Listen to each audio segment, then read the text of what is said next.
Summer 1880, Montana Territory. When Caleb Turner rode past the Hendricks Gate that scorching July afternoon, he never expected to find a woman standing alone beside an overturned trunk, clutching a crumpled letter with trembling hands. The mail-order bride his neighbor had sent for, then coldly rejected before she'd even stepped foot on his land. One look at her tear-streaked face, and Caleb knew his quiet life was about to change forever. Stay with me until the end of this story, and drop a comment with your city name so I can see how far this tale has traveled. The Montana sun hung merciless in the afternoon sky, turning the dirt road into ribbons of dust that clung to everything they touched. Caleb Turner guided his mare, Sadie, along the familiar path toward town, his mind occupied with the mundane concerns of a rancher in high summer, fence posts that needed replacing, cattle that required moving to higher pasture, the persistent leak in his barn roof that he'd been meaning to fix for 3 weeks now. He was a man of 32 years, weathered by wind and work, with hands that bore the permanent stains of labor and eyes that had learned to read the sky better than any book. His ranch, modest by the standards of the wealthy cattlemen who dominated the territory, was enough for him. 200 acres of rolling grassland, a sturdy house he'd built with his own hands, a barn that had seen better days but still stood proud against the elements. It wasn't much, but it was his, earned through sweat and stubbornness after his father had passed 7 years prior. The Turner place sat a good 4 miles from the nearest neighbor, which suited Caleb just fine. He'd never been one for small talk or social gatherings, preferring the honest company of horses and the straightforward language of hard work. His only regular human contact came from his monthly trips to town for supplies and the occasional nod exchanged with Marcus Hendricks, whose sprawling ranch bordered his own to the east. Hendricks was a different breed entirely, loud, ambitious, always scheming about how to expand his holdings and increase his wealth.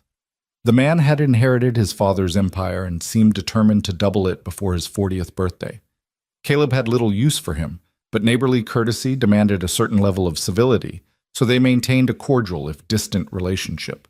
As Caleb approached the boundary between their properties, something unusual caught his eye.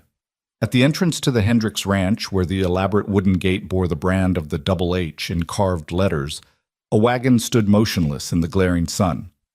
Not the kind of working wagon he was accustomed to seeing. This was a hired conveyance from town, the sort used to transport passengers from the railway station. And beside it, looking as out of place as a hothouse flower in a wheat field, stood a woman. Caleb pulled up on Sadie's reins, his curiosity overcoming his usual inclination to mind his own business. The woman was young, perhaps mid-20s, dressed in traveling clothes that had once been fine but now bore the wrinkles and dust of a long journey. A dark blue dress with modest trim, a small hat pinned to hair the color of autumn wheat that was coming loose from its pins. At her feet sat a leather trunk, its lid hanging open to reveal the scattered contents: clothes, books, what looked like a small wooden box that might have held jewelry. But it was her posture that arrested him.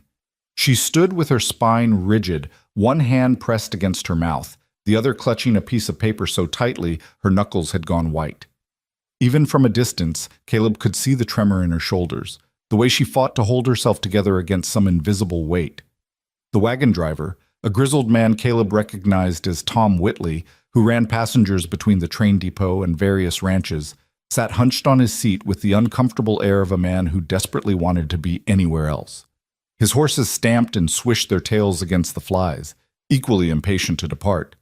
Caleb's gut twisted with an instinct he couldn't quite name. Something was wrong here. Very wrong. He urged Sadie forward, the mare's hooves raising small clouds of dust as they approached. The woman's head snapped up at the sound, and for the first time Caleb saw her face clearly. She was pretty in an understated way, not the painted beauty of saloon girls or the porcelain perfection of the wealthy women who occasionally passed through town. Her face was honest, with high cheekbones and a straight nose dusted with freckles that spoke of time spent outdoors. But it was her eyes that struck him most, blue-gray like a winter sky, and currently swimming with tears she was too proud to let fall. "Afternoon," Caleb said, touching the brim of his hat in greeting. He kept his voice gentle, the way he might speak to a spooked horse. "Everything all right here?" The woman opened her mouth, closed it, then seemed to gather herself with visible effort. When she spoke, her voice was steadier than he'd expected, though it carried an accent he couldn't quite place. Eastern, educated, but with rough edges that suggested a harder background than her appearance might indicate.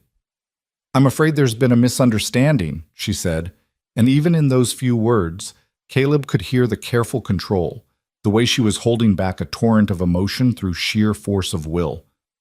"I was told this was the Hendricks Ranch. I was told I would be expected." Tom Whitley shifted on his seat, clearly uncomfortable.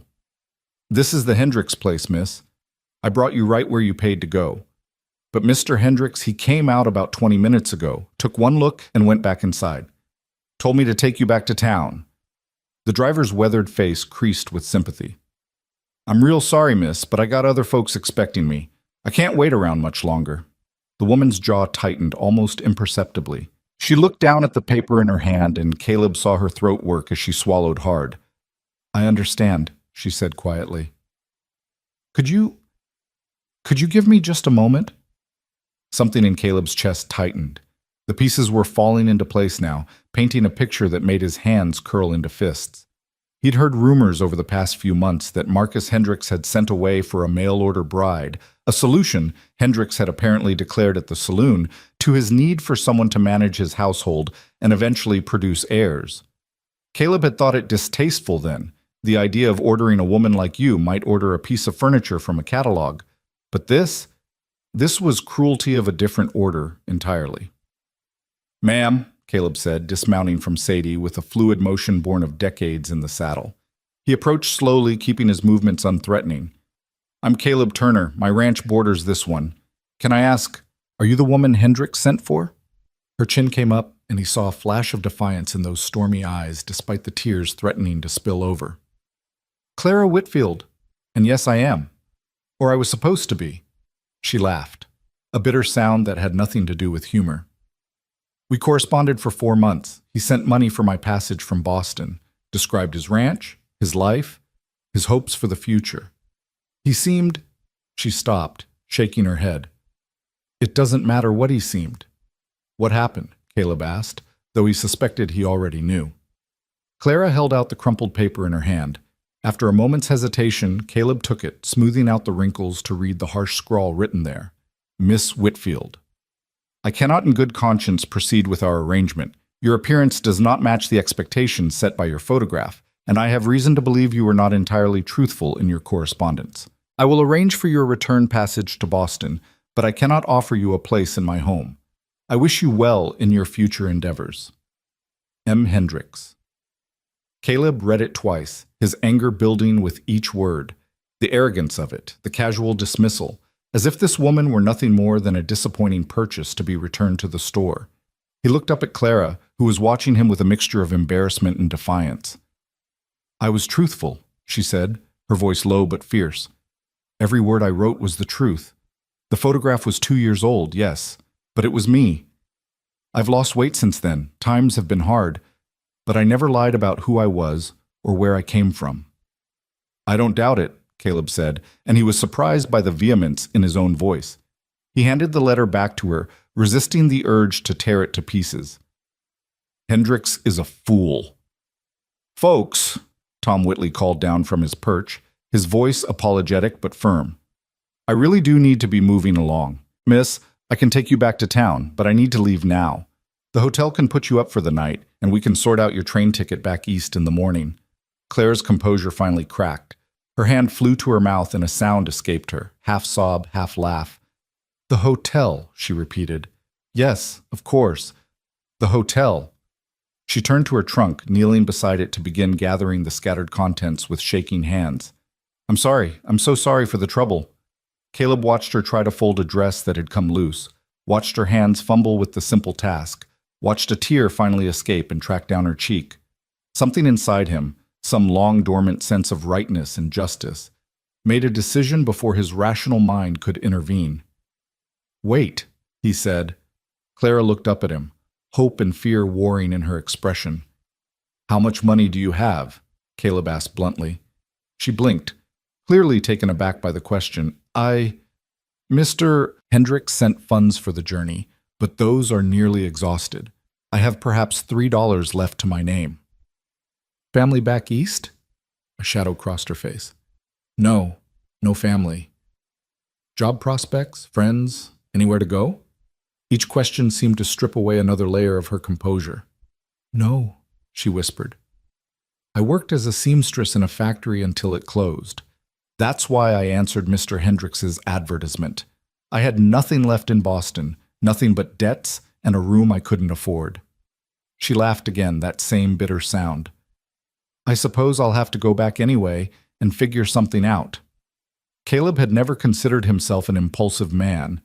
His life had been built on careful planning, measured decisions, the kind of methodical thinking that kept a ranch running and animals fed. But standing there in the dust and heat, watching this woman try to salvage her dignity along with her scattered belongings, he found himself saying words he'd never imagined speaking. Come with me. Clara's head snapped up. What? Come with me, Caleb repeated, more certain now. To my ranch.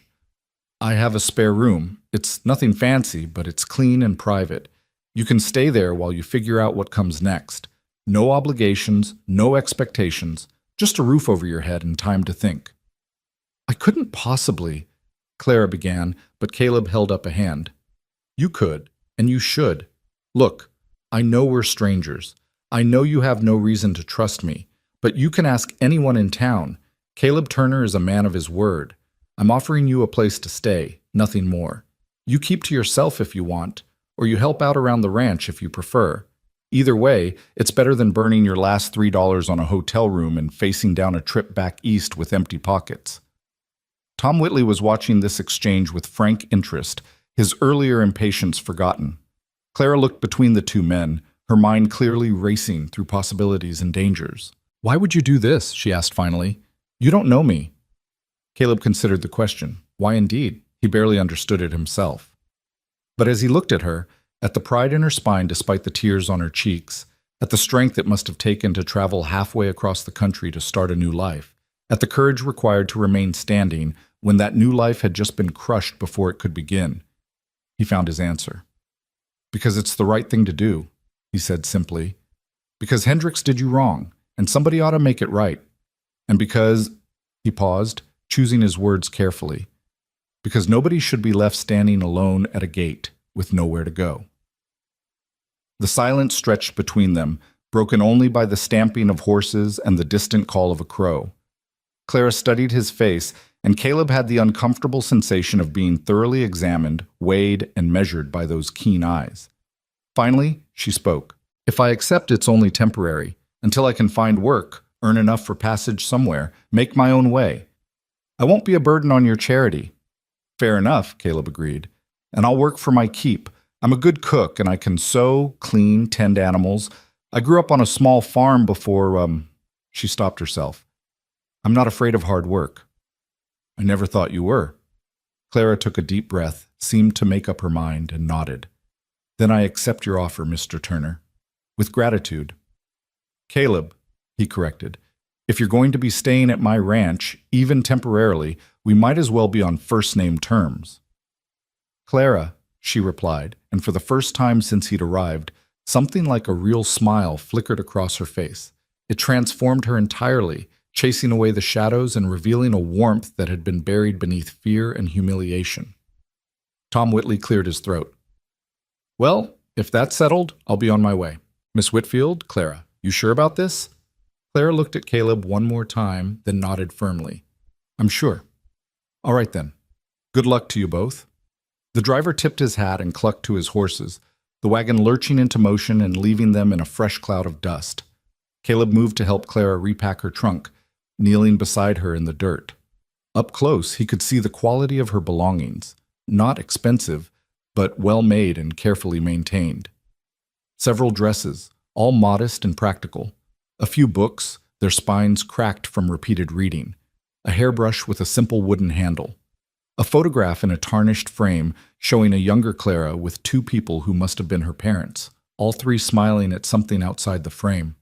I'm sorry, Clara said quietly as they worked. I know this must be incredibly awkward for you, taking in a strange woman, dealing with your neighbors. She stopped, her hand stilling on a folded petticoat.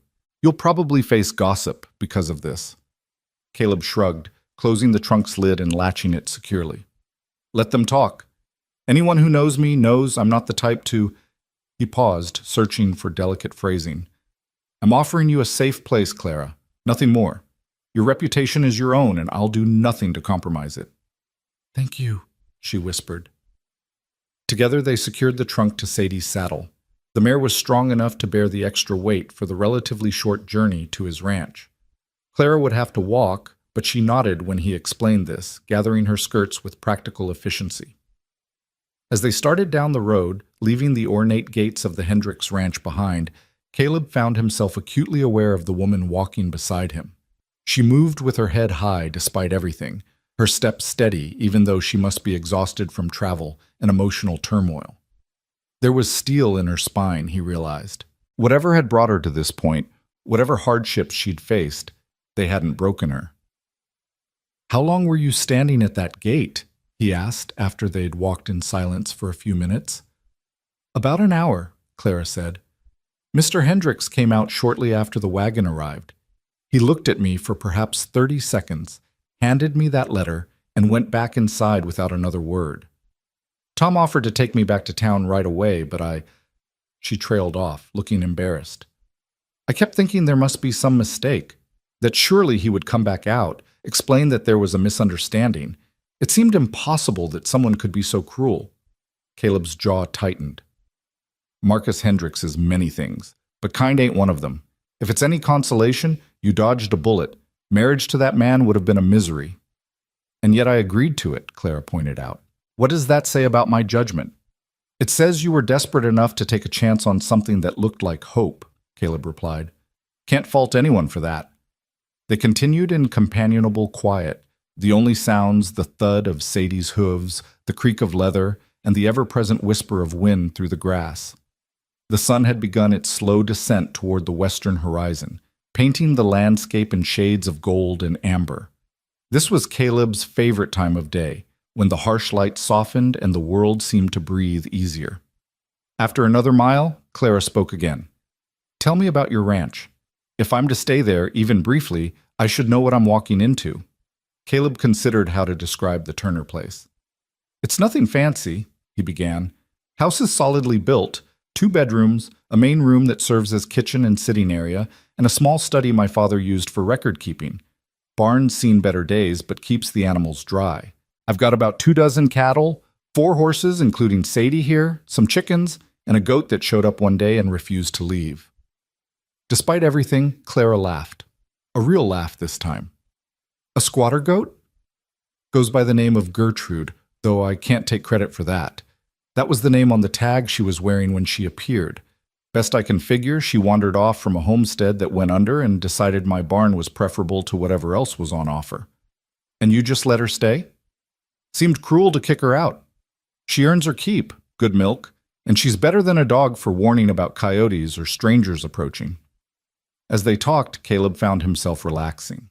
Clara asked intelligent questions about the ranch operations, the challenges of working the land, the rhythms of the seasons.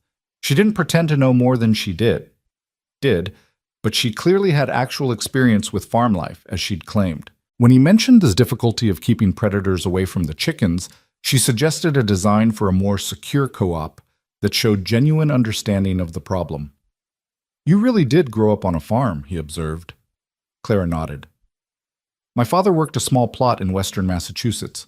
Nothing like the open country out here. Our whole farm would probably fit in one corner of your range. But I learned the basics, how to tend animals, grow vegetables, preserve food for winter. Her expression grew distant. We lost the farm when I was 15. Father died of pneumonia, and mother, she didn't last long after. I went to Boston to live with an aunt who'd married into some money. She got me the factory job, said it was better than being in service. Was it? No, Clara said simply. But it was work, and work meant surviving. I did it for 8 years before the factory closed. My aunt had passed by then, and I had no other family, no prospects, she gestured helplessly. No future I could see. Then I saw Mr. Hendricks' advertisement in a newspaper. Seeking a capable woman of good character for marriage. Must be hard-working and of sound moral fiber. a home and security offered to the right candidate. It seemed like an answer to prayer. And now? Clara looked at him, and in the fading light her eyes were unreadable. Now I'm walking down a dusty road with a stranger, carrying everything I own in a trunk, with no idea what tomorrow holds. I should probably be terrified. Are you? She considered this. No, she said finally. Not of you, anyway. You have an honest face, Caleb Turner, and I'm a good judge of character. Recent evidence to the contrary. The last was said with self-deprecating humor that made him smile. Recent evidence suggests Hendricks is a good actor, Caleb corrected. Takes a particular kind of deception to maintain a 4-month correspondence full of pretty lies. Sinbad sat at Prairie. They crested a small rise, and Caleb's ranch came into view below. The sturdy log house nestled in a shallow valley. The barn behind it. The creek that ran along the southern border glinting in the sunset. Smoke rose from the chimney, which was odd until Caleb remembered he'd left a slow fire burning in the stove that morning. The whole scene looked peaceful, solid, real. There it is, he said. The Turner place. Not much to look at, but it's home. Clara stopped walking, her hand rising to shade her eyes as she took in the view. Caleb tried to see it through her eyes, the simple buildings, the rough-hewn fences, the vast emptiness of the surrounding land. After the cities she must have known, the crowds and noise and constant motion, this must seem like the edge of the world. But when she spoke, her voice was soft with something that sounded almost like wonder. It's beautiful. Caleb glanced at her in surprise. Beautiful? All this space, Clara said. All this quiet. All this... She spread her arms, encompassing the endless sky, the rolling grass, the mountains purple with distance on the horizon. Possibility. In Boston, everything was decided already. Every street mapped, every building placed, every life running in its established groove. But this... She turned to him, and her smile was genuine now, touched with the first hint of hope he'd seen. This feels like you could be anyone, become anything, like the world hasn't been written yet. Something in Caleb's chest loosened at those words. He'd always loved this land, but he'd never quite found the language for why. Clara, this stranger from the east who'd been abandoned at a gate just hours ago, had somehow captured it perfectly.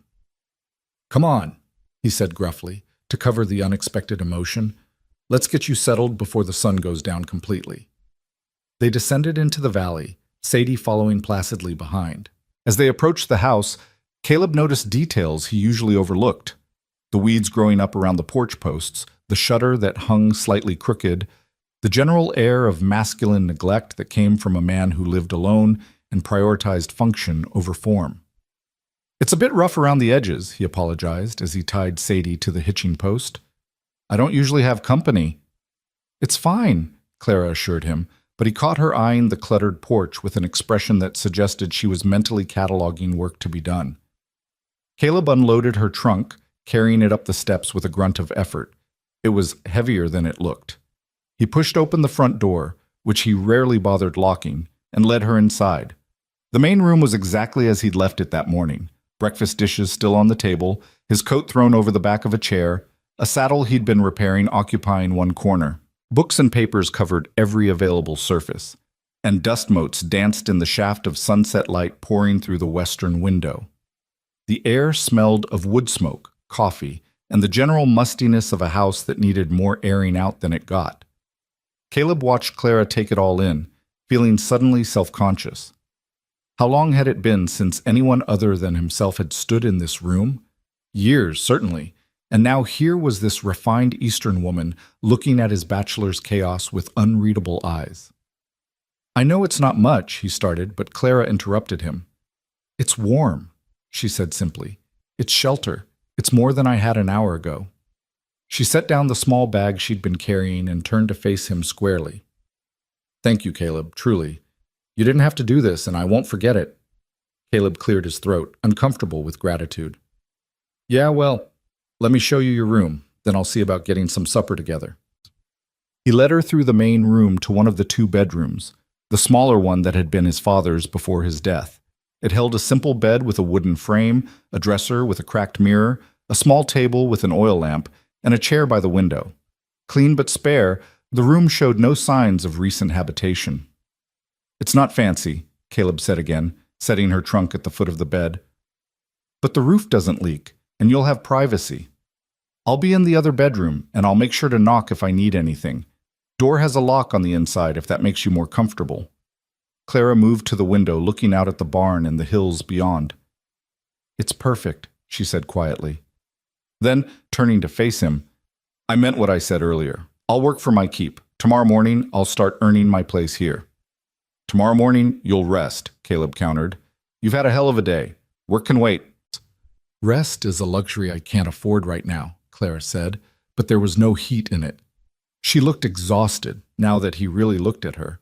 Shadows under those gray-blue eyes, a tension in her shoulders that spoke of burdens carried too long. "But I appreciate the sentiment." Caleb nodded and moved toward the door, then paused. "Clara?" "Yes?" "Whatever Hendricks said in that letter, whatever made him turn you away, he was wrong. You're not disappointing. You're not lacking.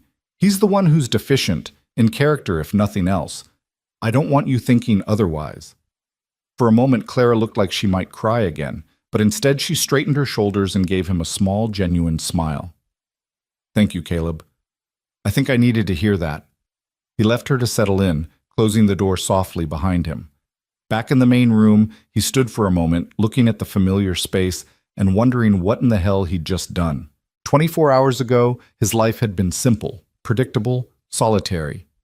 Now he had a boarder, a female boarder no less, and the knowledge that his quiet routine was about to be thoroughly disrupted. But as he moved to start preparing supper, cleaning off the table and stoking the fire in the stove, Caleb found he didn't regret his impulse. There was something right about having another person in the house, another voice to break the endless silence. And there was something particularly right about it being Clara, this strong, proud woman who'd been dealt a rotten hand but refused to fold. As the light faded outside and lamps were lit within, Caleb found himself humming while he worked, a habit he'd forgotten he had. Through the closed door of the spare room, he could hear the soft sounds of Clara unpacking, settling in, making a space her own. It was just temporary, he reminded himself. She'd made that clear. As soon as she could, she'd move on, find work in town maybe, or save enough to go wherever it was she wanted to go. But for now, for tonight, the Turner Ranch was a little less lonely. And that, Caleb thought as he sliced potatoes for frying, was worth whatever complications might follow. The first light of dawn crept through the window of Clara's room, painting soft gold across the rough wooden floorboards. She'd barely slept, her mind too restless with the upheaval of the previous day, her body too aware of the unfamiliar sounds of this new place, the creak of settling timber, the distant lowing of cattle, the whisper of wind that never seemed to cease. But as she lay in the narrow bed, staring at the ceiling beams, she felt something she hadn't expected to feel. Safe. It was a fragile sensation, tentative as the morning light, but it was there nonetheless. The door had a lock, just as Caleb had promised. The room was clean and private. And most importantly, the man who'd brought her here had asked nothing of her beyond her name and her story. No leering looks, no inappropriate suggestions, no sense that his charity came with hidden costs. Just quiet decency from a stranger who'd seen someone in need and acted. Clara rose and dressed carefully in her plainest work dress, a faded brown cotton that had seen better days but was sturdy and practical. She pinned her hair back with methodical precision, studying her reflection in the cracked mirror. The woman who looked back at her bore little resemblance to the hopeful bride who'd boarded a train in Boston 3 weeks ago. That woman had been naive, desperate, willing to gamble everything on words written by a stranger. This woman, the one standing in a borrowed room on a Montana ranch, needed to be harder, smarter, more self-reliant. She would not make the mistake of depending on anyone's kindness again. Caleb Turner had given her shelter, and for that she was grateful. But gratitude was not the same as obligation. She would earn her place here honestly, and when she'd saved enough money, somehow, some way, she would move on. Independence was the only safety that truly mattered. Clara opened her door quietly, not wanting to wake Caleb if he was still sleeping, but the main room was already bright with morning sun and bustling with activity. Caleb stood at the stove, his back to her, working a cast-iron skillet over the heat. The smell of frying bacon filled the air, along with coffee so strong she could taste it from across the room. "Morning," Caleb said without turning around. "Hope you slept all right." "Well enough, thank you," Clara replied, smoothing her skirts as she moved into the room. In the daylight, she could see more clearly what she'd only glimpsed the night before. The space was larger than she'd realized, with good bones beneath the clutter. A stone fireplace dominated one wall, its mantel crowded with odd objects: rocks, a bird's nest, what looked like a fossilized piece of wood. The furniture was handmade but solid, built to last rather than to impress. Books overflowed from a shelf near the window, their spines cracked and pages dog-eared from repeated reading. It was a room that had been lived in, worked in, but not cared for in the way a woman might care for it. Not neglected exactly, but overlooked, as if the person who inhabited it had more important things on his mind than dust or organization. "I hope you don't mind," Caleb continued, sliding bacon onto a plate, "but I took the liberty of making breakfast. Figured you'd be hungry after yesterday." "I don't mind at all," Clara said, "though I did promise to earn my keep. You shouldn't be waiting on me." Caleb finally turned to face her, and in the morning light, Clara saw him properly for the first time. He was tall and lean, built with the wiry strength of someone who performed hard physical labor daily. His face was weathered, lined at the eyes and mouth in a way that suggested he smiled more often than he frowned, though his expression now was serious, assessing. Dark hair touched with gray at the temples, despite what she guessed was only early 30s. Eyes the color of strong coffee, steady and direct. He was, she realized with a small start, handsome in an unpolished way. Not like the clean-shaven men of Boston with their pomaded hair and soft hands, but attractive nonetheless.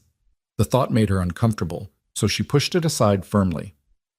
"We can talk about earning keep after you've had some food," Caleb said, gesturing to the table, which he'd cleared of the previous day's clutter. 2 plates waited there, along with cups for coffee. "Sit, eat, then we'll figure out how things are going to work around here." Clara wanted to argue, to assert her independence immediately, but her stomach betrayed her with an audible growl. She hadn't eaten since a stale biscuit on the train yesterday morning. Swallowing her pride, she sat. Caleb brought the plates over, bacon, fried eggs, thick slices of bread toasted over the fire. Simple food, but well prepared and generous. He poured coffee into her cup, and she wrapped her hands around it gratefully, inhaling the rich steam. They ate in silence for several minutes, the only sounds the clink of cutlery against plates and the morning chorus of birds outside. Clara found herself studying Caleb surreptitiously between bites. He ate with the efficient manner of someone who viewed meals as fuel rather than social occasions, but there was nothing crude about his table manners. He'd been raised right, she could tell, taught proper behavior even if he didn't always bother with formalities when alone. "This is very good," Clara said finally. "Thank you," Caleb shrugged. "Basic cooking. Nothing fancy. Better than what I could make in my boarding house room. I had a single hot plate and 3 square feet of space." She took another bite of egg, surprised by how hungry she actually was. "This is luxury by comparison." "Tell me about Boston," Caleb said suddenly. "What was it like? I've never been further east than Chicago." Clara considered how to answer, how much to reveal. But something about the quiet of the morning, the sense of safety she'd woken with, made her more forthcoming than she might otherwise have been. "Crowded," she said. "That's the first word that comes to mind. Thousands of people packed into buildings, packed into streets. Everyone rushing somewhere. Always noise, always movement. The factory where I worked was on the 4th floor of a building that should have only held 2 floors worth of machinery. We worked 12-hour shifts 6 days a week, making shirts for people who would never know our names or care about our lives." "Sounds grim," Caleb observed.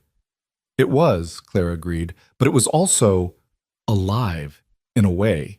There was culture, theaters, libraries, lectures. If you had money, you could see and do almost anything. I didn't have money, of course, but sometimes I'd walk past the opera house or the museum and imagine what it would be like to go inside." "Did you ever?" "Once. The library offered free concerts on Sunday afternoons. I went to hear a string quartet perform Mozart." Clara smiled at the memory. "It was the most beautiful thing I'd ever heard. For 1 hour, I wasn't a factory girl with worn-out shoes and perpetually stained fingers. I was just someone listening to music. Caleb refilled her coffee cup. We don't have much culture out here. Occasionally a traveling show comes through town, musicians, actors, that sort of thing. Mostly it's just work and weather and trying to survive. And yet you stay, Clara observed. You could go east, find city work. You're clearly educated. She nodded toward the overflowing bookshelf. You could probably do well in business or law or any number of professions. Could, Caleb acknowledged, but I'd hate every minute of it. This land... He paused, searching for words. It's in my blood, I guess. My grandfather came out here in the 40s, staked a claim, built something from nothing. My father expanded it, made it work despite droughts and harsh winters and all the thousand things that can go wrong. When he died, leaving it felt like betraying everything they'd built, everything they'd sacrificed. So you sacrificed yourself instead, Clara said quietly. Caleb's eyes sharpened. I wouldn't call it sacrifice. This is the life I chose. But did you? Choose it, I mean. Or did you just inherit it and convince yourself it was a choice? The words hung between them, perhaps too bold, too familiar for two people who'd known each other less than a day. Clara half expected Caleb to take offense, to remind her she was a guest, and guests didn't question their hosts. Instead, he leaned back in his chair and regarded her with something like respect. You're perceptive, he said finally. And maybe you're right. Maybe I didn't choose this so much as accept it. But here's the thing. Even if it started as obligation, it became something more. This ranch, this land, it's mine in a way nothing else ever could be. I know every creek bed, every stand of trees, every place where the grass grows thick and where it thins out. I've delivered calves in the spring and hunted elk in the fall. I've survived blizzards that should have killed me and droughts that nearly bankrupted me. And through it all, I've been free.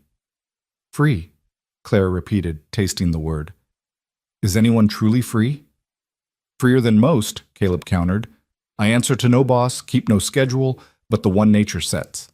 If I want to spend a day reading instead of working, I can. If I want to ride out to the far pasture just to watch the sunset, there's nobody to tell me no. That's freedom, or as close to it as most folks ever get. Clara thought about her own life. The factory bells that had dictated every moment of her day, the boarding house rules that had governed her evenings, the constant grinding pressure of bills and debts and obligations, the desperate gamble she'd made on Marcus Hendricks's promises because she'd seen no other path to something better. I think, she said slowly, that I've never been free a day in my life. Well, Caleb said, pushing back from the table and collecting the empty plates, maybe that changes now. They washed dishes together in companionable silence, Clara insisting on helping despite Caleb's protests.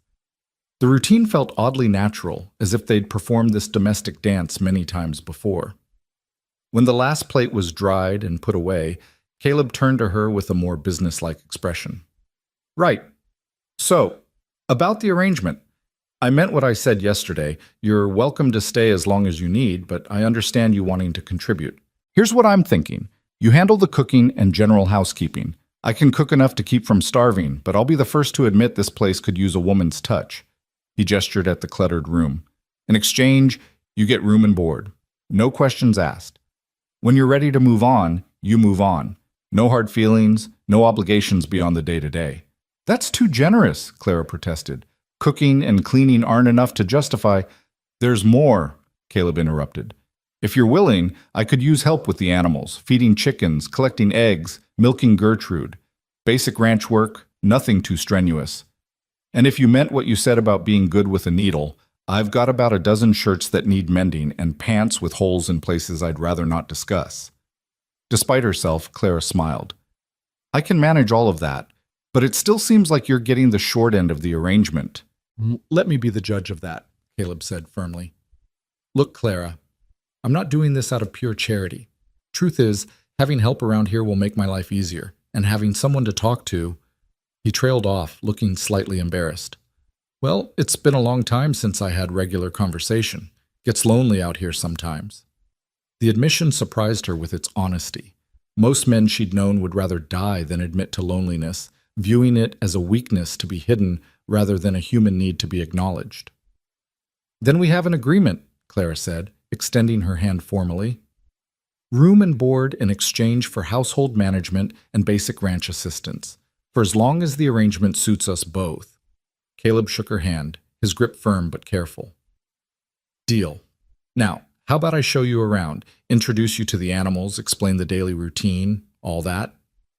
For the next 2 hours, Caleb led Clara through the ranch, explaining as they went. The barn first, where 4 horses regarded her with liquid eyes from their stalls.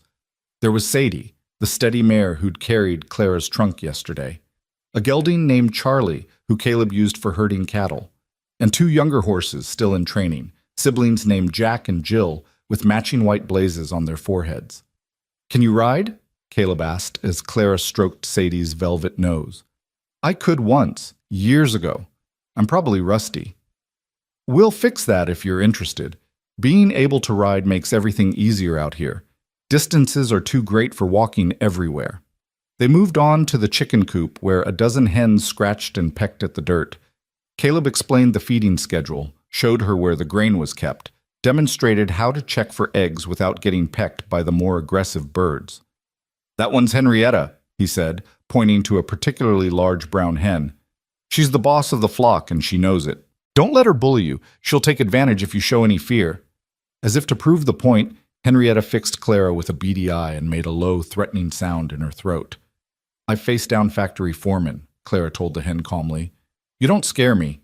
Caleb laughed, a sound that transformed his usually serious face. I think you're going to get along just fine. The infamous Gertrude waited in a small shed attached to the barn, a black and white goat with intelligent eyes and an attitude that suggested she considered humans barely tolerable. She tolerated Clara's introduction with the air of a queen granting an audience to a peasant. She's particular, Caleb warned. Doesn't like anyone touching her except during milking time, and even then she's liable to kick if you're not paying attention. But she gives good milk, and like I said, she's better than a watchdog for raising alarm. They walked the perimeter of the immediate ranch area, Caleb pointing out landmarks and explaining boundaries. The creek that provided water, running clear and cold from the mountains. The vegetable garden, currently neglected and overrun with weeds. The woodpile that needed replenishing before winter. The far pastures where the cattle grazed, visible as dark spots against the golden grass. Clara absorbed it all, her practical mind already cataloging tasks and possibilities. The garden could be salvaged. It wasn't too late in the season to get a decent harvest of root vegetables and late greens. The house needed a thorough cleaning, but the structure was sound. The chicken coop could be improved with some minor repairs that would make egg collection easier and safer. There was work here, honest work, the kind that produced tangible results. It's a lot, Caleb said as they stood looking out over the land. I know it probably seems overwhelming, but you don't have to do everything at once. Take your time, figure out your own routine. I'm not overwhelmed, Clara said. I'm grateful. For the first time in years, I can see a purpose to my days beyond just surviving until the next day. They headed back toward the house, walking side by side through the tall grass. The sun had climbed higher, burning off the last of the morning coolness and promising another hot afternoon. Insects hummed in the air, and somewhere a hawk called out, circling on thermal currents invisible to human eyes. Can I ask you something? Clara said as they approached the porch. Sure. Yesterday, you said nobody should be left standing alone at a gate with nowhere to go. It seemed like maybe you weren't just talking about me. Like maybe you've been there yourself in some way. Caleb was quiet for a long moment, his jaw working as if chewing on whether to answer. Finally, he spoke. After my father died, there was a woman, Elizabeth. We'd been courting for about a year, had an understanding that we'd marry. She was the daughter of one of the big ranchers, educated back east, pretty as a picture. I thought she loved me, and I know I loved her. He paused, staring out at the horizon. But after the funeral, when it became clear just how much debt my father had left, how precarious the ranch's finances were, Elizabeth's father put an end to things. Said he wouldn't see his daughter tied to a failing operation. She didn't fight him on it, just handed me back the ring I'd given her and married a banker from Denver 6 months later. I'm sorry, Clara said quietly. It was 7 years ago. I got over it. But the way he said it suggested that wasn't entirely true. But standing there yesterday, watching you hold that rejection letter from Hendricks, I remembered what it felt like. To be judged and found wanting. To have someone look at you and decide you're not enough. He turned to face her. I wouldn't wish that feeling on anyone. Clara felt something shift in her chest, a softening toward this man who'd saved her from humiliation and desperation. Not attraction exactly, or if it was, she refused to examine it too closely, but a deeper understanding. They were both wounded in their way, both carrying scars that hadn't fully healed. Thank you for telling me that, she said. And for the record, Elizabeth's loss was your gain. Anyone who values money over character isn't worth having. Caleb smiled, but it was tinged with sadness. Funny, that's almost exactly what my father would have said. They spent the rest of the morning working together. Caleb had cattle to check on in the far pasture, so Clara tackled the house, starting with the main room. She opened all the windows to let fresh air sweep through, then began the process of organizing the chaos into something resembling order. Books went on shelves, papers into neat stacks, dishes to their proper places. She found a broom in a closet and swept the floors, then attacked the dust that had settled on every surface. As she worked, she found herself humming, old songs her mother had taught her, melodies that had been buried beneath years of factory noise and city clamor. The physical labor felt good, purposeful in a way that factory work had never been. There, she'd been a cog in a machine producing products she'd never use for people she'd never meet. Here, every clean surface and organized shelf directly improved her immediate environment. The results were visible, satisfying. She was scrubbing the table when she heard hoofbeats approaching. Through the window, she saw Caleb returning on Charlie, the horse's coat dark with sweat. He dismounted with fluid ease and led the gelding to the barn, moving with the natural grace of someone who'd spent a lifetime in the saddle. Clara turned back to her work, but she found her thoughts drifting to her employer, if that was even the right word for what Caleb was. He'd said this wasn't charity, that he was getting something out of the arrangement too, but Clara couldn't quite believe that. The work she was doing, while helpful, hardly seemed equivalent to room, board, and sanctuary, which meant he was either lying about his motivations or genuinely didn't realize how much more he was giving than receiving. She suspected the latter. There was a straightforwardness about Caleb that suggested he wasn't capable of much deception. He said what he meant and meant what he said, a refreshing quality in a world where Clara had learned to distrust pretty words and promises. "Good Lord," Caleb said from the doorway, pulling her from her thoughts. "Did you clean or perform magic? I barely recognized the place." Clara straightened, wiping her hands on her apron. "Just basic housekeeping, though I'd argue it had been neglected long enough to qualify as advanced housekeeping." Fair point. Caleb hung his hat on a peg by the door and surveyed the transformed room. "Looks good. Really good. Makes me realize how much I'd let things go." "It happens when you're managing everything alone," Clara said. "You prioritize what's necessary for survival and let everything else slide." "I did the same in my boarding house room." Caleb moved to the water bucket, ladled out a drink, and downed it in one long swallow. "I checked the cattle. Everything's fine out there, but I noticed some fence damage on the western boundary. I'll need to spend tomorrow repairing it before we lose any stock." "Is that dangerous? The repair work, I mean." "Can be. Bulls don't always appreciate you messing with their territory, but it's necessary." An idea formed in Clara's mind, bold and probably foolish, but she spoke before she could talk herself out of it. "Could you teach me?" "How to mend fences, I mean. I want to learn ranch work, real ranch work, not just the domestic tasks."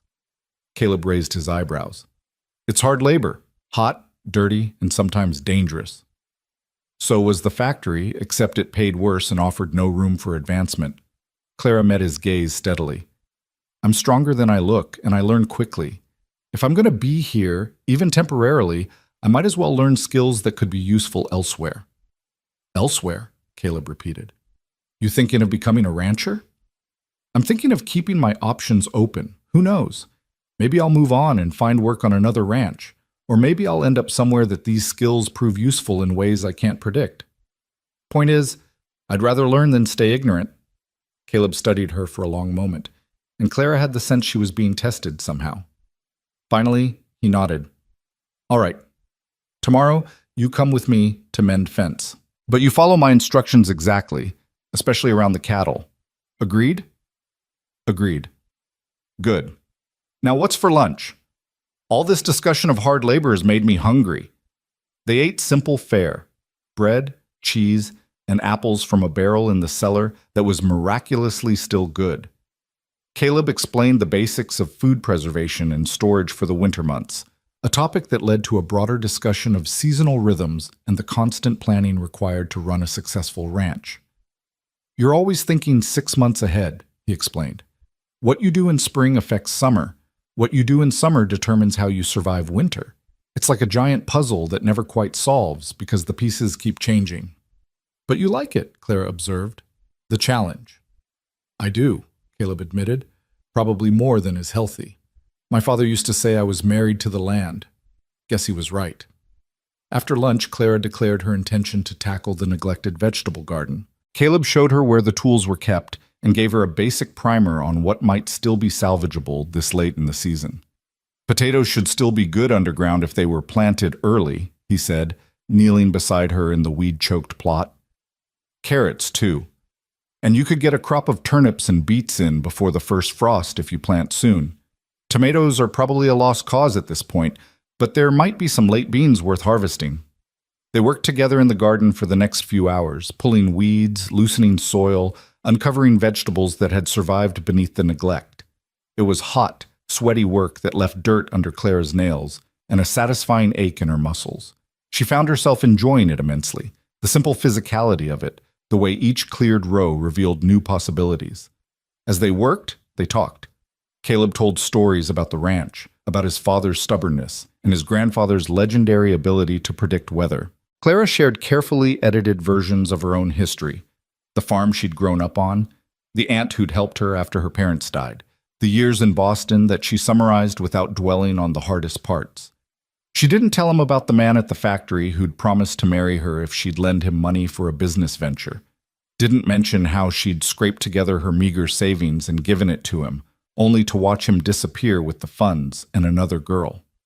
Didn't talk about the landlady who'd threatened eviction when Clara was 3 weeks behind on rent, or the night she'd gone to bed hungry because food meant choosing between eating and keeping a roof over her head. Some wounds were still too fresh to share with anyone, even someone as seemingly trustworthy as Caleb Turner. The sun was sinking toward the horizon when they finally finished with the garden. Clara stood, stretching her back and surveying their work with satisfaction. What had been a weedy mess that morning was now neat rows of cleared earth, ready for planting. They'd harvested 24 potatoes, a bushel of carrots, and enough beans to make several meals. "You're good at this," Caleb observed, wiping sweat from his brow. "The garden looks better than it has in 2 years." "It's not so different from the small plot we had in Massachusetts," Clara said. "My mother used to say that dirt doesn't care whether you're rich or poor. It responds to honest work either way." "Wise woman, your mother." She was. Clara felt the familiar pang of loss, muted now by years but never entirely gone. "I wish I'd appreciated her more when I had the chance." They walked back to the house in the golden light of late afternoon, their shadows stretching long across the grass. Inside, Clara insisted on cooking supper, shooing Caleb away when he tried to help. She'd seen the basics of his pantry and found enough to work with: salt pork, onions from the cellar, the vegetables they'd just harvested, flour for biscuits. As she cooked, moving around the kitchen with increasing confidence, Caleb sat at the table supposedly working on ranch accounts, but mostly just watching her work. Clara found it oddly comfortable, this domestic scene. For so long, she'd been alone in cramped rooms, eating solitary meals, existing in a bubble of isolation even when surrounded by crowds. But this, cooking for someone else, hearing another person's presence in the house, felt natural in a way she hadn't expected. "You really can cook," Caleb said when she finally set plates on the table. The simple meal looked almost elegant the way she'd arranged it, with biscuits golden and steaming beside the vegetables and meat. "I told you I could," Claire replied, taking her seat. "Did you doubt me?" "Not doubt exactly, but there's a difference between competent cooking and good cooking. This is good cooking."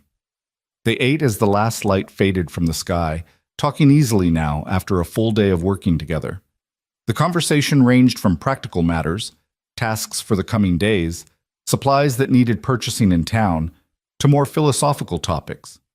Caleb asked about Clara's reading habits, and they discovered a shared love of adventure novels and poetry. I have a collection of Whitman in my room, Caleb said. Leaves of Grass. My father thought it was scandalous, but I've read it cover to cover at least a dozen times. I celebrate myself and sing myself, Clara quoted. And what I assume you shall assume, for every atom belonging to me as good belongs to you. Caleb's face lit with surprised pleasure. You know Whitman? The factory girls weren't all illiterate, Clara said with gentle reproach. We had a lending library, borrowed books from each other. I read everything I could get my hands on.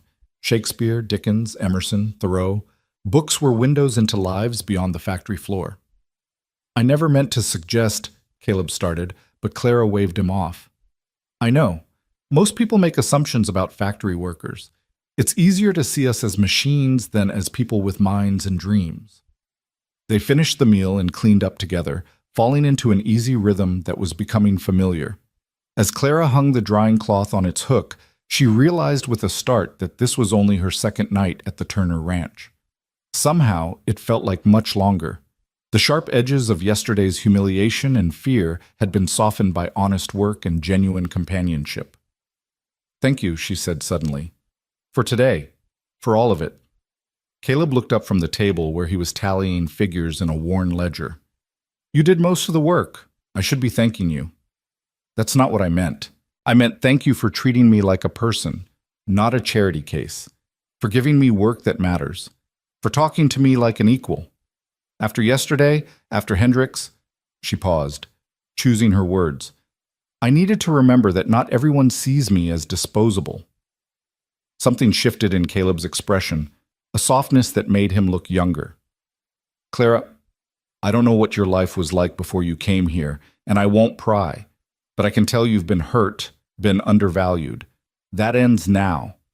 While you're under this roof, you're not disposable or inferior or any of the other things people might have made you feel. You're just Clara, and Clara is clearly capable, intelligent, and deserving of respect. Don't let anyone, including yourself, convince you otherwise. The words hit Clara with unexpected force, and she felt tears threatening. She blinked them back fiercely, refusing to cry in front of this man who'd already seen her at her lowest. Thank you, she managed. You're welcome. Now I'm going to take a walk before bed. Need to check that the barn's secured for the night. You get some rest. Tomorrow's fence mending, and it's going to be a long day. After he left, Clara stood in the quiet house, listening to the sounds of the Montana night filtering through the walls. Somewhere an owl called, its voice carrying across the darkness. The wind whispered through the grass with a sound like the ocean, though Clara had never seen an ocean to know if the comparison was accurate. She moved to the window and looked out at the star-scattered sky, vast and brilliant in a way city skies never were. Out there in the darkness, Caleb moved from house to barn, checking on animals and securing doors, performing the nightly rituals that kept this small world functioning. And in here, in this sturdy house, with its clean floors and organized shelves, Clara felt something she'd almost forgotten existed. Hope. It was tentative still, fragile as new ice on a winter pond. But it was there, warming her chest and loosening the tight knot of anxiety that had lived in her gut for longer than she cared to remember. Maybe, just maybe, she would be all right. Maybe this temporary refuge would give her time to heal, to plan, to become the person she was meant to be rather than the person circumstances had forced her to be. She thought about the garden they'd cleared today, the neat rows of earth waiting for new seeds. That's what she was, cleared ground, ready for planting. What would grow there remained to be seen, but for the first time in years she was genuinely curious about the answer. The weeks that followed settled into a rhythm that felt both surprising and inevitable. Clara woke each morning before dawn, moving quietly through the house to start coffee and prepare breakfast while Caleb tended to the animals. They'd eat together as the sun climbed over the eastern hills, discussing the day's tasks with the easy familiarity of people who'd worked together for years rather than weeks. Then they'd separate to their respective duties, Caleb to the cattle and horses, Clara to the house and garden, before reuniting for lunch and whatever afternoon projects required two pairs of hands. True to his word, Caleb taught her ranch work. That first day of fence mending had been brutal. They'd ridden out together, Clara on the gentle Sadie, while Caleb led a pack horse loaded with tools and supplies. The western fence line ran for miles across rolling terrain, and the damaged section Caleb had spotted turned out to be nearly 100 yards of posts that had rotted at the base and wire that had rusted through in multiple places. Clara had watched carefully as Caleb demonstrated the proper technique for digging out old posts and setting new ones, for stretching wire tight enough to be secure but not so tight it would snap in winter cold, for fastening everything so it would hold against the pressure of curious cattle in harsh weather. Then he'd handed her the tools and told her to try.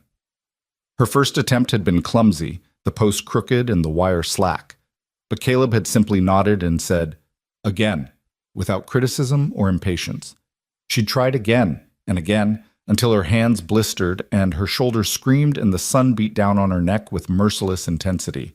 But by mid-afternoon, she'd set 3 posts that Caleb declared would hold, and the small surge of pride she felt at his approval was worth every ache. They'd worked that fence line for 3 full days before declaring it finished. Clara's hands had bled, her muscles had protested every movement, and she'd collapsed into bed each night too exhausted even to read. But she'd learned. The next time they'd had to repair fence, a section damaged by a fallen tree during a summer storm, she'd worked with confidence and skill, and Caleb had complimented her technique. He taught her other things too. How to read the sky for weather, watching for the particular quality of clouds that meant rain or the clear, brittle look that preceded a cold snap. How to move among the cattle without spooking them, using calm movements and a firm voice. How to check a horse's hooves for stones or signs of injury. How to saddle and bridle properly. How to sit a trot without bouncing and a canter without losing her seat. Clara absorbed it all with the fierce determination of someone who'd spent too many years powerless over her own fate. Every new skill was another tool in her arsenal, another way to ensure she'd never be completely dependent on anyone else's charity or goodwill. If she had to leave the Turner Ranch tomorrow, she wanted to leave knowing she could find work, could make herself useful, could survive. But as the days stretched into weeks, the urgency of that need began to fade. Not because she'd become complacent, but because something else was happening, something she hadn't anticipated and wasn't entirely sure how to navigate. She was beginning to feel at home. It manifested in small ways at first. The way she knew without thinking where Caleb kept the coffee, which floorboard creaked loudest, how much wood to add to the stove to maintain the perfect cooking temperature. The way she caught herself thinking of tasks in terms of we and our rather than I and his. The way she'd started leaving her bedroom door open at night, comforted by the sounds of another person moving through the house rather than feeling vulnerable to their presence. The house itself had been transformed under her care.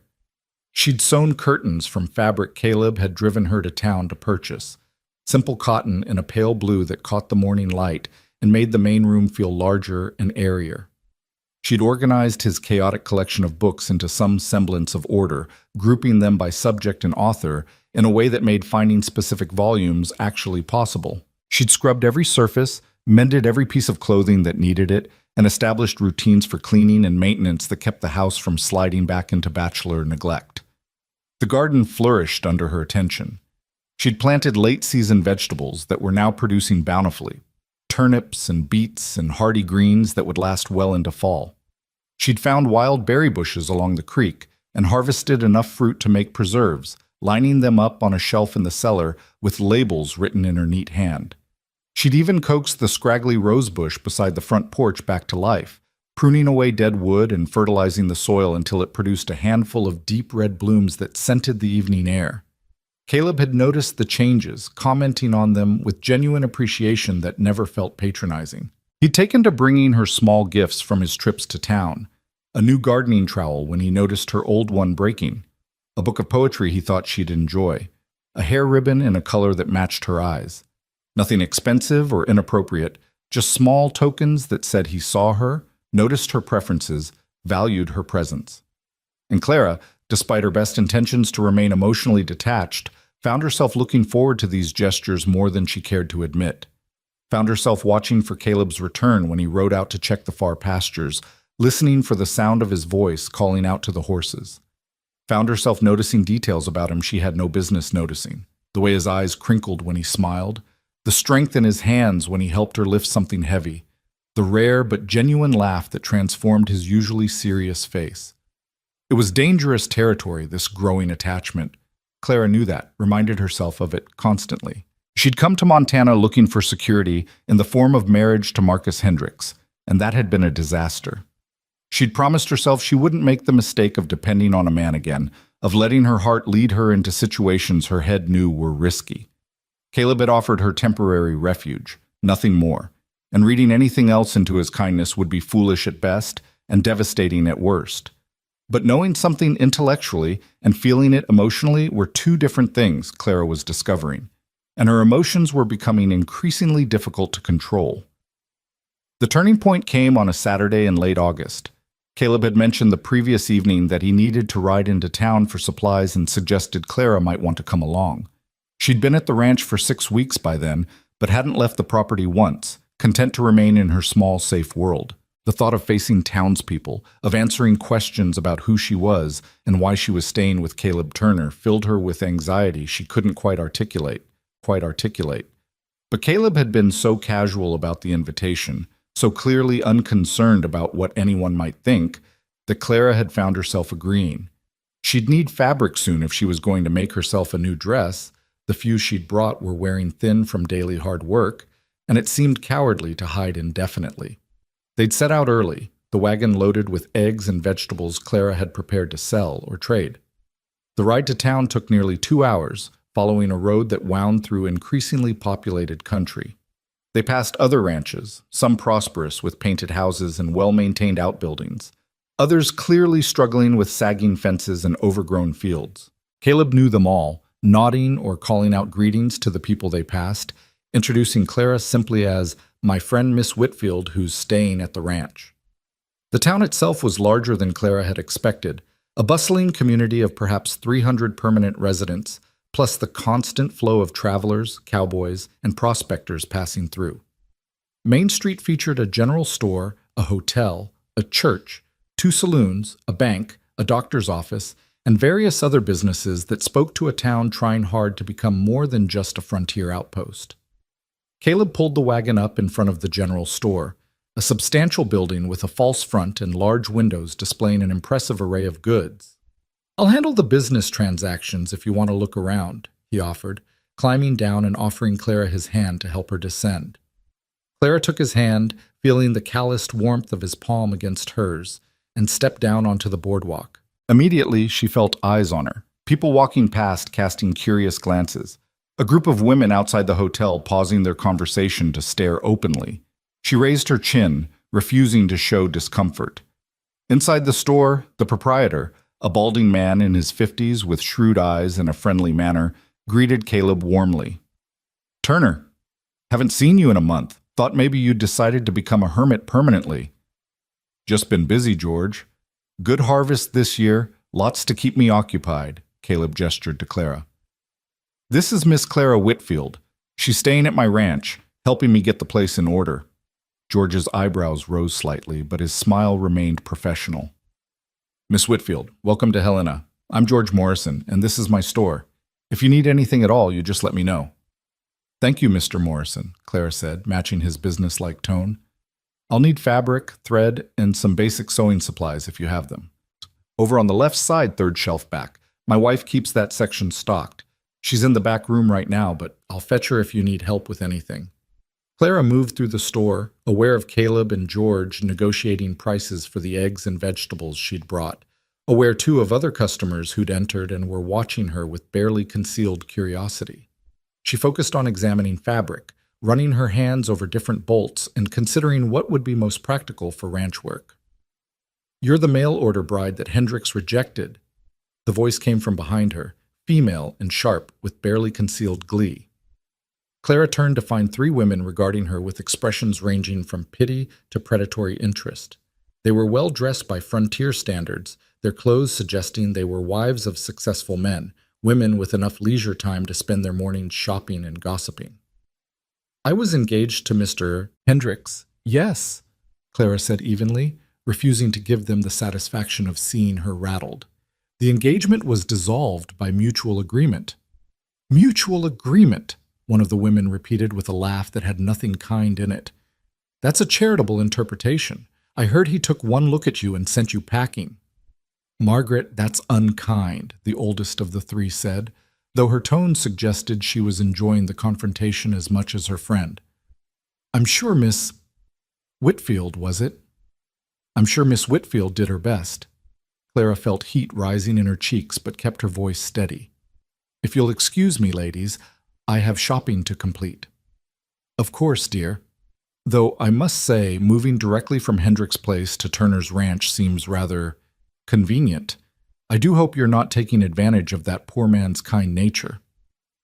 The implication was clear, and it took every ounce of Clara's self-control not to respond. She turned back to the fabric, her hands trembling slightly as she tried to focus on colors and textures while the women continued their whispered commentary behind her. I heard she was a factory girl from back east. Probably thought any man with land would do. Poor Turner.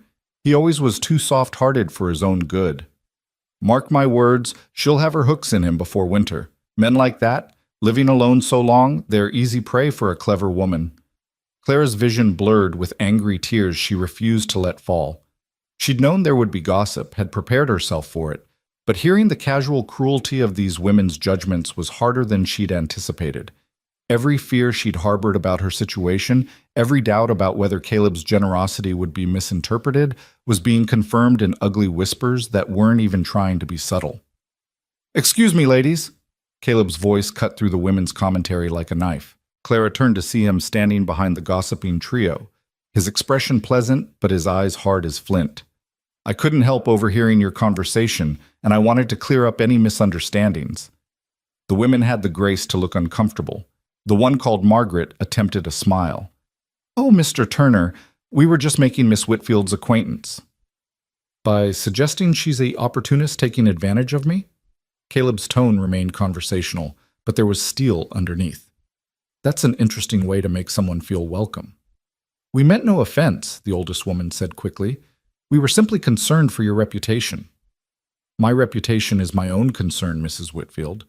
And Miss Whitfield's character is above reproach. She's a guest at my ranch, working as my housekeeper in exchange for room and board. It's a perfectly respectable arrangement, and anyone who suggests otherwise is speaking from ignorance and malice." The silence that followed was profound. Other customers in the store had stopped their shopping to listen, and Clara could feel the weight of their attention. She wanted to disappear, to sink through the floorboards and never face these people again. But Caleb wasn't finished. He turned to address the broader audience, his voice carrying to every corner of the store. "For anyone else who might be curious or inclined to gossip, let me be clear. Clara Whitfield is under my protection. She's earned her place at my ranch through hard work and good character. Anyone who disrespects her disrespects me. I trust that's understood." The declaration hung in the air, impossible to misinterpret. Caleb was publicly claiming Clara as someone worthy of respect, someone whose honor he would defend. It was a bold statement in a community where reputation meant everything, and Clara felt a complex swirl of emotions, gratitude, embarrassment, something warmer she didn't want to name. George Morrison broke the tension with a hearty laugh. "Well said, Turner. Now, ladies, if you're finished with your shopping, I have other customers to attend to. Miss Whitfield, did you find the fabric you needed?" Clara managed to nod and complete her purchases with hands that shook only slightly. Caleb stayed close as they finished their business, his presence a silent declaration that he meant what he'd said.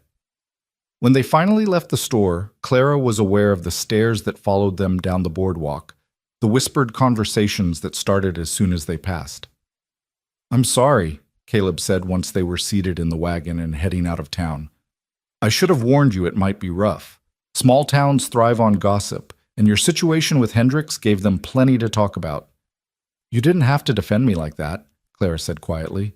"It only made things worse. Now they'll really believe there's something inappropriate happening." "Let them believe what they want.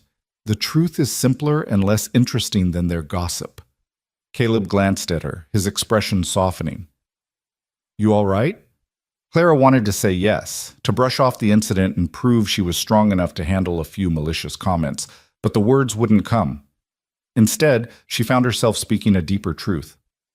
"Those women said what everyone's thinking, that I'm taking advantage of your kindness. that I'm trying to trap you into something you don't want. And maybe they're right. Maybe I should have moved on by now, found work in town, stopped imposing on your hospitality. Stop. Caleb pulled the wagon to a halt, turning to face her fully. First, you're not imposing. I asked you to stay. Second, you've more than earned your keep. The ranch runs smoother than it has in years, and that's entirely because of your work. And third, he paused, seeming to choose his words carefully. What those women think doesn't matter. What matters is that you have a place that's safe, work that's honest, and time to figure out what comes next. Don't let their small-minded cruelty chase you away from that. But your reputation is mine to worry about. Clara, I'm 32 years old. I own my land outright, answer to no one, and frankly, don't give a damn what the church ladies think of my household arrangements. If having you at the ranch costs me some social standing, that's a price I'm willing to pay. Clara studied his face, searching for any sign that he was saying what he thought she wanted to hear rather than what he truly believed. But Caleb's expression was open, honest, the same straightforward sincerity that had characterized every interaction they'd had. Why? She asked softly. Why does it matter so much to you? I'm just a stranger you found at a gate. Caleb was quiet for a long moment, his gaze drifting to the horizon where clouds were building in dramatic towers. When he finally spoke, his voice was rough with emotion he wasn't quite managing to conceal. When I found you that day, standing there with that letter in your hand and nowhere to go, it was like looking at myself 7 years ago. After Elizabeth left, after I realized the woman I'd loved had been more interested in my prospects than in me, I felt disposable. Like I'd been weighed, measured, and found wanting. It's a feeling that hollows you out, makes you question everything about yourself. He turned back to Clara, and she was startled to see the raw honesty in his eyes. I couldn't leave you there feeling that way. And once you came to the ranch, once I got to know you, I realized Hendricks wasn't just a fool, he was a criminal. Because you, Clara Whitfield, are anything but disposable. You're smart, capable, hardworking, and kind. You've taken a house that was barely livable and made it a home. You've learned ranch work that grown men struggle with. You faced down gossip and kept your head high. That's not someone taking advantage. That's someone surviving against impossible odds with grace and dignity. Clara felt tears spilling over despite her best efforts to contain them. You see me more clearly than anyone ever has, she whispered. Even my parents, who loved me, never really understood who I was. But you... She shook her head, overwhelmed. You see all of it, the good and the bad, the strength and the fear, and you don't look away. Why would I look away from something beautiful? The word hung between them, charged with meaning. Neither of them was quite ready to confront directly. Beautiful. Not pretty or nice, or any of the bland compliments men used when they didn't know what else to say. Beautiful. A word that encompassed more than appearance, that spoke to something essential and valuable. Caleb seemed to realize he'd revealed more than he'd intended. He cleared his throat and gathered the reins, encouraging the horses forward. We should get back. Those clouds look like they mean business, and I'd rather not be caught in a storm. They rode in silence for several miles, but it was a different quality of silence than before, charged with awareness, heavy with things unsaid. Clara found herself acutely conscious of Caleb beside her, of the space between them on the wagon seat that felt both too far and too close. Something had shifted between them in that moment of raw honesty, something that couldn't be unshifted. The storm Caleb had predicted caught them halfway home, sudden and fierce as summer storms in the mountains often were. Rain came down in sheets, soaking them within seconds despite their attempts to huddle under the small canvas tarp Caleb pulled from the back of the wagon. Thunder crashed overhead, and lightning split the sky in brilliant forks that made the horses nervous. There! Caleb shouted over the noise, pointing to a small stand of trees that offered minimal shelter. He guided the wagon under the thickest canopy and tied the horses to keep them from bolting. They huddled together under the tarp, pressed close by necessity in the confined space. Clara was shivering, her dress soaked through and plastered to her body, her hair hanging in wet ropes down her back. Caleb wasn't much better, water streaming from his hat brim and his shirt clinging to his frame. Sorry, he said, his mouth close to her ear so she could hear him over the storm. Should have seen this coming sooner. Not your fault, Claire replied, teeth chattering. Weather out here seems to change in minutes. Another crack of thunder made her jump, and without thinking, she pressed closer to Caleb's solid warmth. His arm came around her shoulders automatically, pulling her against his side in a gesture that felt protective rather than presumptuous. Clara let herself lean into him, accepting comfort she'd denied herself for weeks. They stayed that way as the storm raged around them, two people seeking shelter from more than just rain. Clara could feel Caleb's heartbeat through his wet shirt, steady and strong. Could smell the scent of him, soap and horses and something earthier that was just essentially him. Could feel the rise and fall of his breathing, the solid reality of his presence. Clara, Caleb said, and something in his tone made her look up at him. His face was inches from hers, water droplets clinging to his eyelashes, his expression serious and searching. I need to tell you something. What? Her own voice came out breathless, anticipatory. These past weeks, having you at the ranch, it's been more than just having help. It's been... He struggled for words, his usual eloquence deserting him. You make the place feel like more than just a house. You make it feel like a home. And when I think about you leaving, about the place being empty again... He stopped, shaking his head. I don't want you to go. Clara's heart hammered against her ribs. Caleb, let me finish. I know we agreed this was temporary.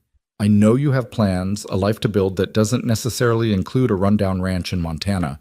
But I want you to know that if you wanted to stay, really stay, there would be a place for you here. Not as a housekeeper or a temporary guest, but as... He hesitated, then pushed forward with the courage that had made him offer her shelter in the first place. As my partner. My equal.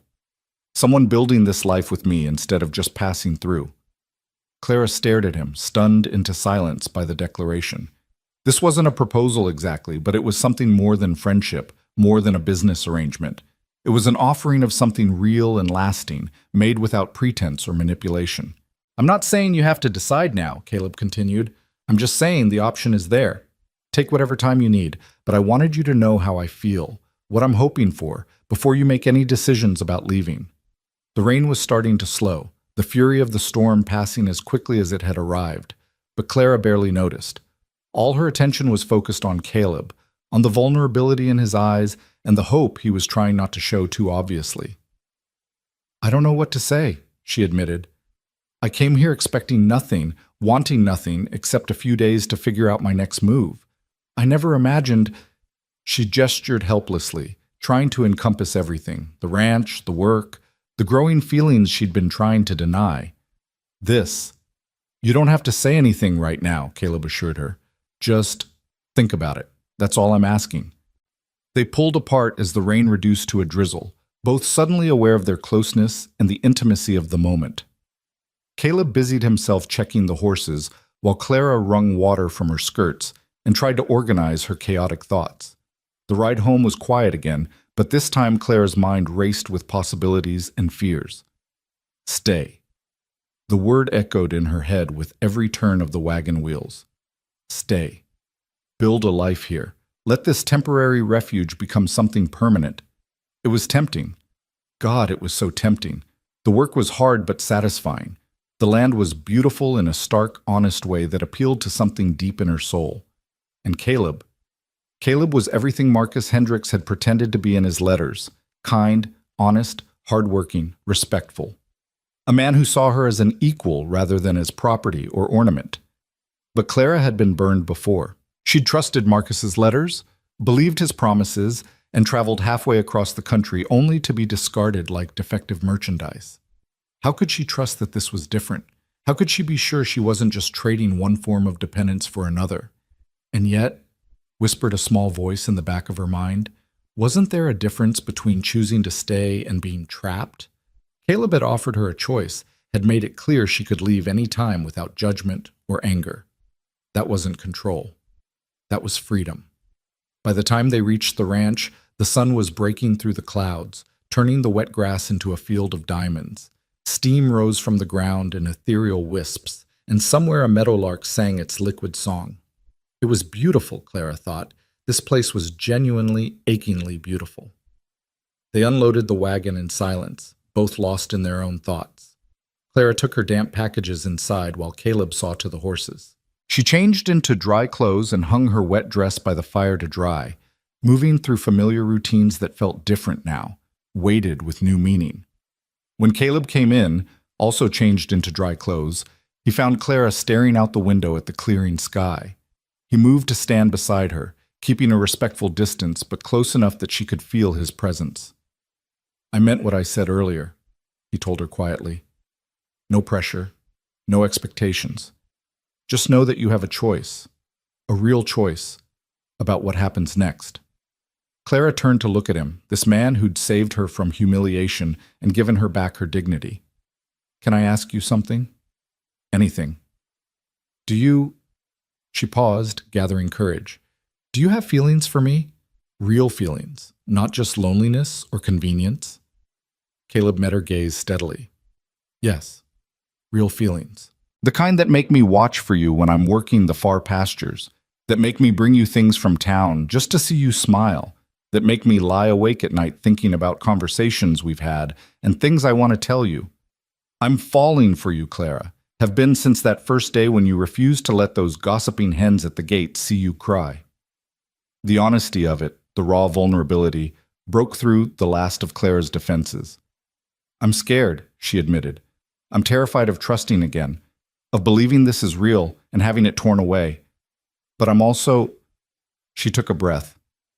"I'm also falling for you, for your kindness and your strength and the way you make me laugh, for the life we're building here even if I told myself it was temporary, for the person I'm becoming under this roof." "So what do we do?" Caleb asked. Clara thought about it, about all the risks and possibilities, about the woman she'd been and the woman she was becoming. And she made a decision that felt both terrifying and right. "We take it slow," she said. "We keep working together, living together, learning about each other. No rush, no pressure, just seeing where this goes. And if it works, if this feeling is real and lasting, then we'll know. We'll both know." Caleb's smile was like sunrise, slow and warm and full of promise. "I can live with that." He held out his hand and Clara took it, their fingers interlacing naturally. They stood that way for a long moment, watching the storm clouds retreat toward the eastern horizon and the world emerge fresh and rain-washed and full of possibility.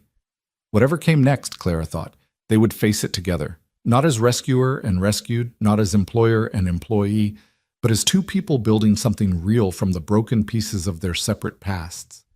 It wasn't the fairy tale she'd imagined when she'd answered Marcus Hendricks's advertisement. It was better. It was real. The days following their conversation in the storm took on a different quality, as if the world itself had shifted slightly on its axis. Clara and Caleb moved around each other with a new awareness, careful and deliberate, in ways that were both thrilling and terrifying. Every casual touch, his hand on her elbow as he helped her over rough ground, her fingers brushing his when she handed him his coffee, carried weight now, acknowledgement of feelings spoken, and possibilities not yet fully explored. September arrived with cooler nights and the first hints of autumn color in the aspen groves that dotted the hillsides. The work grew more urgent as they prepared for winter, and Clara threw herself into it with fierce determination.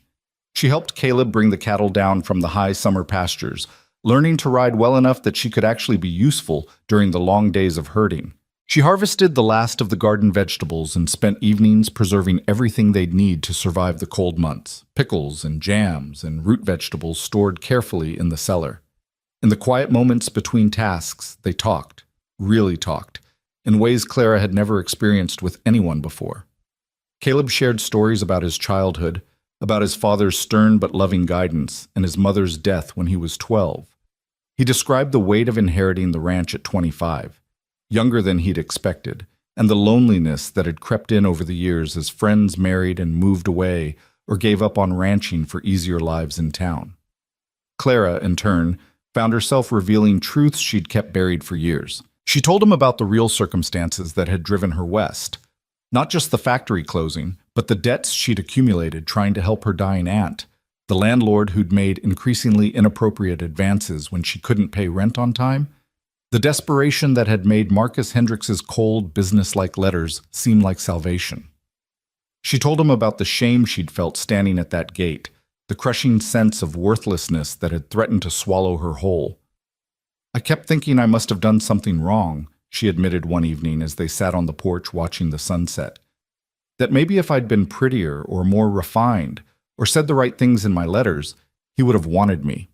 It took me weeks to realize the problem wasn't me at all. He was looking for a fantasy, not a real person. No one could have lived up to whatever impossible standard he'd created in his head." "His loss," Caleb said simply, and the conviction in his voice made Claire's throat tight with emotion. If he'd taken the time to actually know you, he would have realized what he was throwing away. These conversations happened in stolen moments, while working side by side in the barn, during long rides to check distant fence lines, over dinners that stretched late into the evening. Caleb proved to be surprisingly well-read for a rancher, quoting poetry and discussing philosophy with an ease that spoke of long, solitary hours spent with books. Clara matched him thought for thought, and the intellectual stimulation was almost as intoxicating as the growing physical awareness between them. Because there was physical awareness, impossible to ignore even as they maintained careful boundaries. Clara caught herself watching the way Caleb moved, the fluid strength of his body honed by years of hard work, the way his hands looked when he demonstrated a new skill, competent and sure, the rare smile that transformed his face from handsome to devastating, and she knew he was watching her too, could feel his gaze following her across rooms, could see the heat in his eyes when he thought she wasn't looking, but they kept their word to take things slowly, both too aware of what was at stake to rush. A wrong move now could destroy the fragile trust they were building, could turn this growing connection into something awkward and uncomfortable. So they waited, tested, learned each other's rhythms and patterns like musicians learning to play in harmony. The first real test came from an unexpected quarter. In mid-September, Marcus Hendricks showed up at the ranch. Clara was in the garden, harvesting the last of the potatoes, when she heard the sound of approaching horses. She straightened, shading her eyes against the afternoon sun, and felt her stomach drop when she recognized the man on the lead horse. Hendricks looked exactly as he had that terrible day in July, expensively dressed by frontier standards, sitting his horse with the confidence of someone who'd never doubted his own importance. Behind him rode another man, younger and harder looking, wearing a gun belt low on his hips. A hired hand or bodyguard, Clara guessed, and the implication made her skin crawl. What kind of social call required armed backup? Caleb emerged from the barn, his expression shuddering into careful neutrality when he saw who his visitors were. He moved to position himself between Hendricks and the house, between Hendricks and Clara, she realized, with the subtle but unmistakable body language of protection. "Hendricks," Caleb said, his tone perfectly polite and perfectly cold. "What brings you to my property?" Hendricks dismounted with practiced ease, handing his reins to his companion. "Turner, I was hoping we could have a word about a matter of mutual concern. I can't imagine what that would be. We don't exactly run in the same circles. It's about Miss Whitfield." Hendricks's gaze flicked past Caleb to where Clara stood frozen in the garden, dirt on her dress and a basket of potatoes at her feet. Something unpleasant flickered across his face. "I see she's still here. That's unexpected." Clara found her voice and her courage simultaneously. She set down the basket and walked toward the men, refusing to cower or hide. "Mr. Hendricks, I'm surprised to see you. I was under the impression you'd made your feelings about my presence quite clear."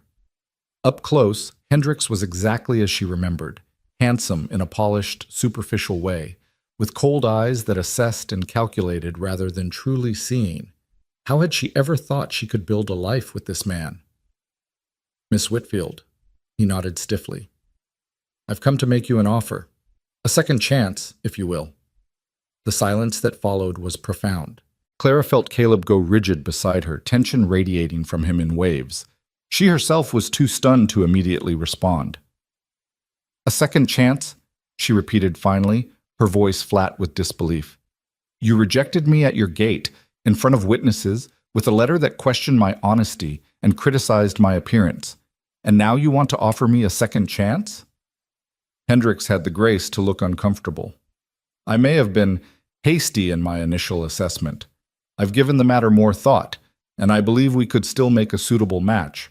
You're clearly capable of hard work, and you've shown you can adapt to frontier life.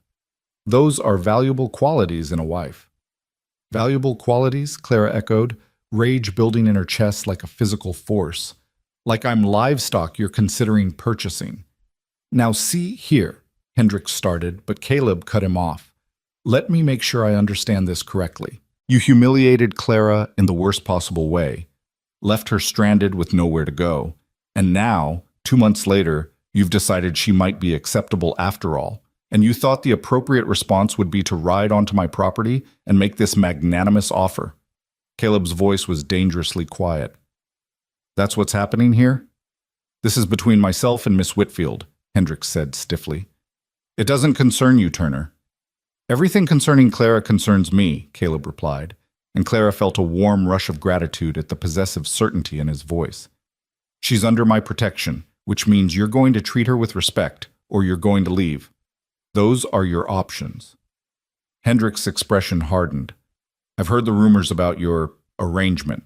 The whole town is talking about the mail-order bride living in Turner's house, sharing his roof, playing house like a couple of children.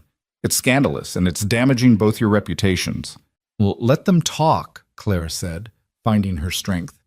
"I'd rather be the subject of gossip while living honestly than be respectably miserable in a marriage based on nothing but convenience and contempt." "You don't know what you're saying," Hendricks argued. "A woman in your position, without family, without means, without prospects, you can't afford to be choosy. I'm offering you security, a respectable name, a place in society. What can Turner offer you that compares to that?" Clara looked at Caleb, at the man who'd taken her in when she had nothing, who'd taught her skills and respected her intelligence, who'd shared his home and his heart without asking for anything but honesty in return. The answer was so obvious it almost made her laugh. "Everything that matters," she said quietly. "Respect, partnership, freedom to be myself rather than whoever you decided I should be. And most importantly, a choice. Caleb gave me a choice about my own life. You never did." Hendricks's face flushed with anger.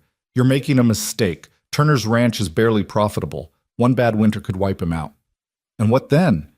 Where will you be when he can't feed you anymore?"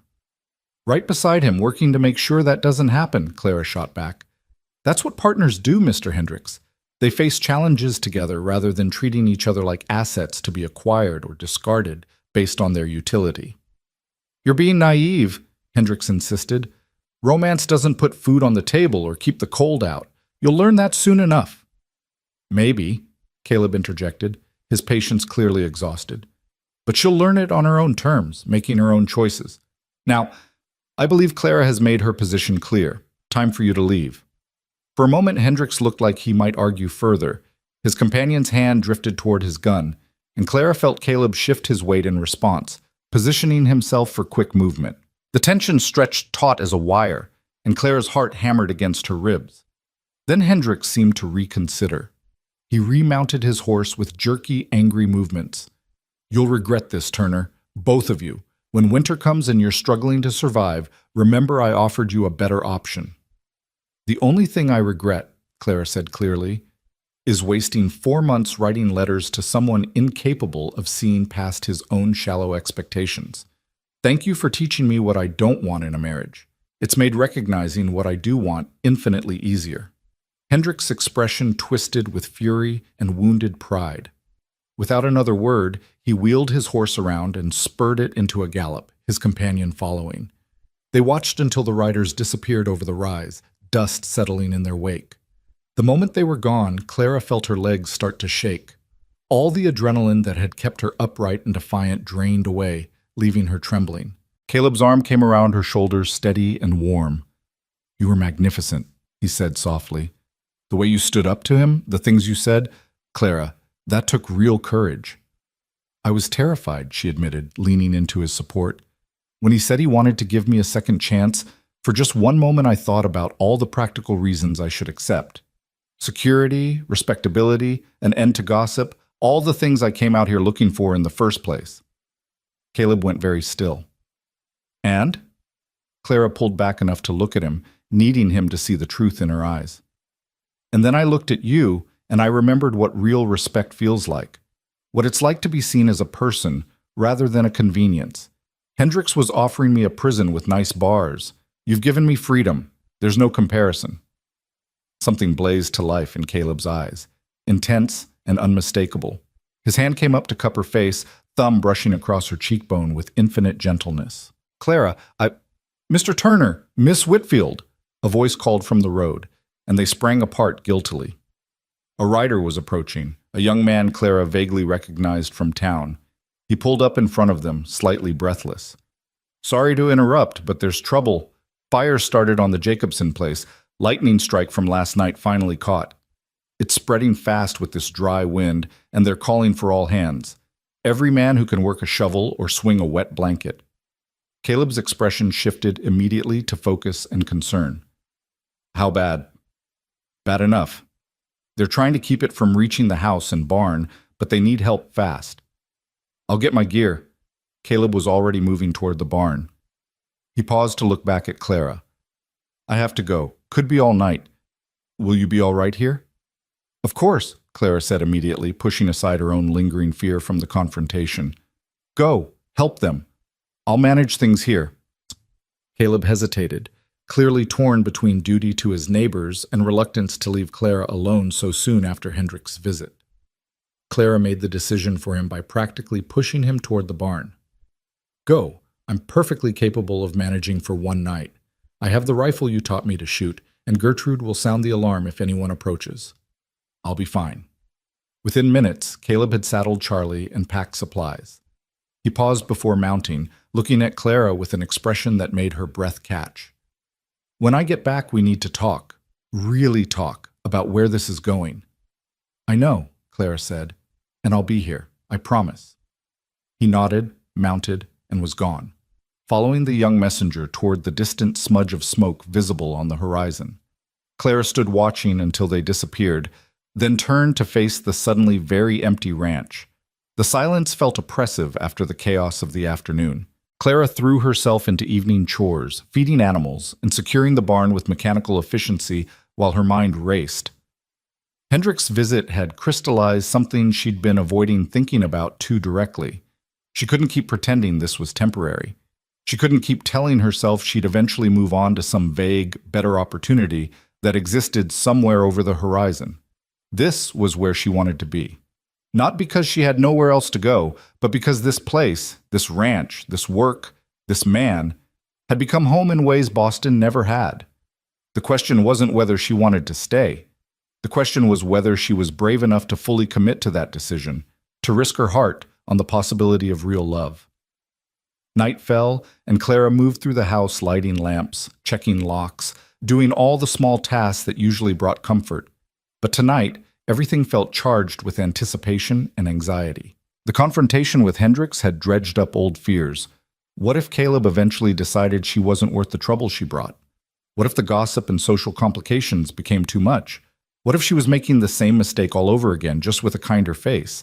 She tried to read but couldn't focus. Tried to sew but found her hands shaking too much for fine work. Finally, she simply sat by the window, watching the distant glow of the fire against the night sky and thinking about everything that had led her to this moment. Somewhere past midnight, exhaustion finally claimed her. She dozed in the chair, startling awake at every sound, until dawn light began creeping across the eastern sky. She made coffee with hands that fumbled from tiredness and worry, and was halfway through her first cup when she heard hoofbeats approaching.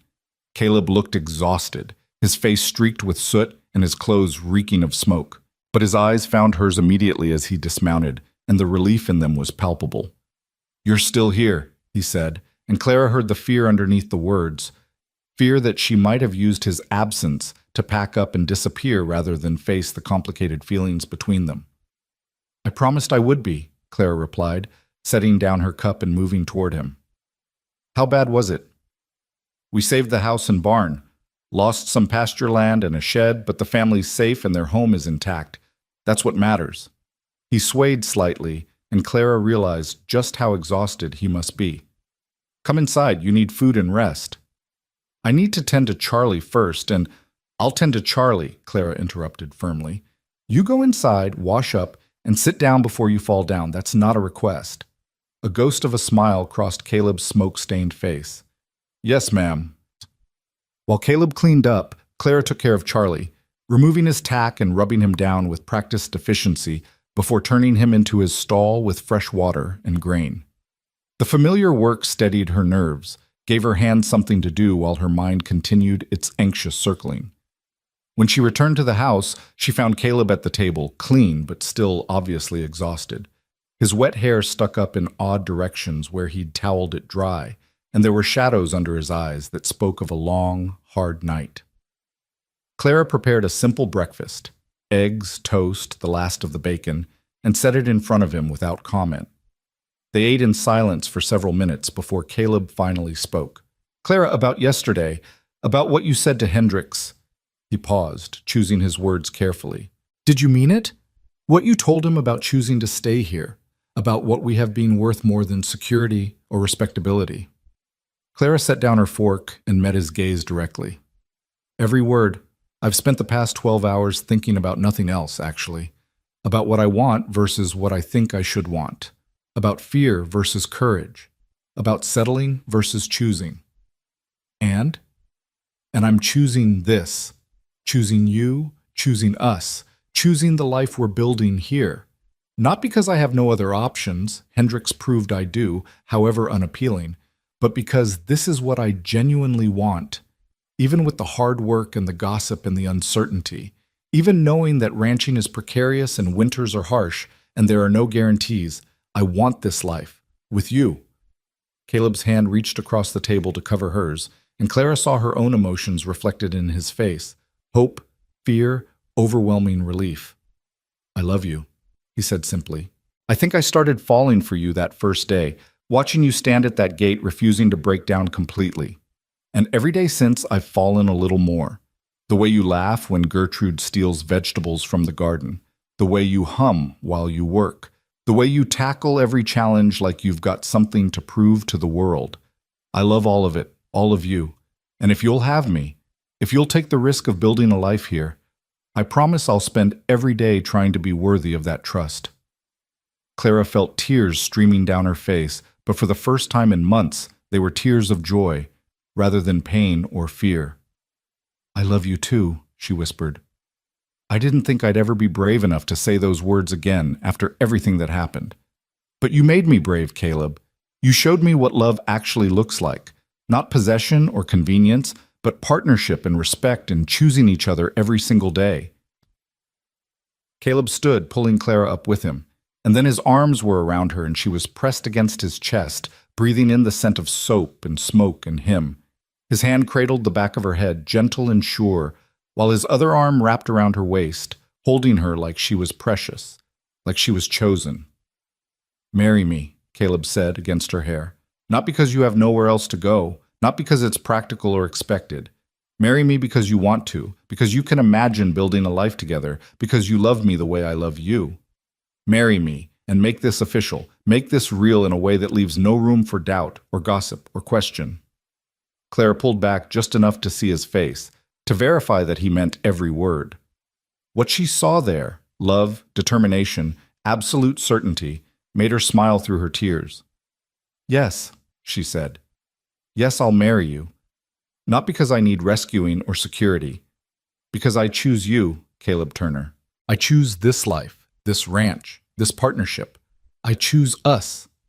His kiss was everything their relationship had been, honest, patient, building slowly from gentle to passionate as months of restrained longing finally found release. Clara melted into it, into him, feeling like she was finally, truly home after a lifetime of searching. When they finally broke apart, both breathless and slightly dazed, Caleb rested his forehead against hers. "We should probably talk about practical things. When, where, how we want to do this." "Later," Clara said firmly. "Right now, you need to sleep. You've been up all night fighting a fire, and you're dead on your feet." "But later," she repeated, gently pushing him toward his bedroom. "Sleep for a few hours. The practical details will keep. The most important question has been answered." Caleb allowed himself to be shepherded to bed, too exhausted to argue. At his bedroom door, he paused. "Clara, thank you for waiting, for staying, for choosing me even when you had other options." Always, she promised. Now sleep. She closed the door and leaned against it, letting the reality of what had just happened wash over her. She was engaged. Again. But this time, everything was different. This time, she knew the man, trusted him, loved him not for what he represented or what he could provide, but for who he actually was. Flaws, virtues, and all. Clara moved through the house in a daze, mechanically tidying and organizing while her mind spun through possibilities and plans. They'd need to go to town, talk to the minister, arrange a simple ceremony. She'd need a dress. Not anything fancy, but something nicer than her work clothes. They'd need witnesses, which meant facing down the gossips who'd been so cruel before, but Clara found she didn't care. Let them talk. She and Caleb knew the truth of their relationship, and that was all that mattered. She was sitting on the porch, ostensibly mending a shirt, but mostly just staring dreamily at the mountains, when she heard a wagon approaching. Her first instinct was alarm. What if Hendricks had returned? But she quickly recognized the conveyance as belonging to the Jacobsons, the family whose ranch had burned. A woman around Clara's age climbed down from the driver's seat, her dress dusty and her face tired but smiling. "Miss Whitfield, I'm Sarah Jacobson. I wanted to come by and thank you and Mr. Turner. If it wasn't for all the neighbors who came to help last night, we would have lost everything." Clara stood, gesturing to the empty chair beside her. "Please sit. I'm glad they could save your home. Can I get you some water? Coffee?" "Water would be lovely, thank you." When Clara returned with 2 glasses, Sarah was sitting with her head tipped back, eyes closed, looking utterly exhausted. She accepted the water gratefully and drank half of it in one long swallow. "I apologize for my appearance," Sarah said. "I've been up all night helping to watch for spot fires, and I probably should have gone home to rest before making social calls. But I wanted to catch you while I had the courage." "Courage?" Clara asked, puzzled. Sarah looked uncomfortable. "I need to apologize. I was one of the women in the store that day when they were saying cruel things about you and Mr. Turner. I didn't participate, but I didn't speak up either. I just stood there and let them tear you down, and I've felt terrible about it ever since. You didn't deserve that, and I should have said something." Clara was startled by the unexpected apology. "That's kind of you to say, but—" "No, please let me finish," Sarah interrupted. "The truth is, I was jealous. My husband and I have been struggling since we came out here. The ranch barely supports us, and every year it's a fight to make ends meet. When I heard about you, this woman from back east who'd been rejected but somehow landed on her feet, who'd found work and shelter with a good man like Turner, I was envious. Instead of being happy for you, I let the gossips tear you down because it made me feel better about my own situation. That was wrong." Clara studied the other woman, seeing genuine remorse in her eyes. "Thank you for telling me that.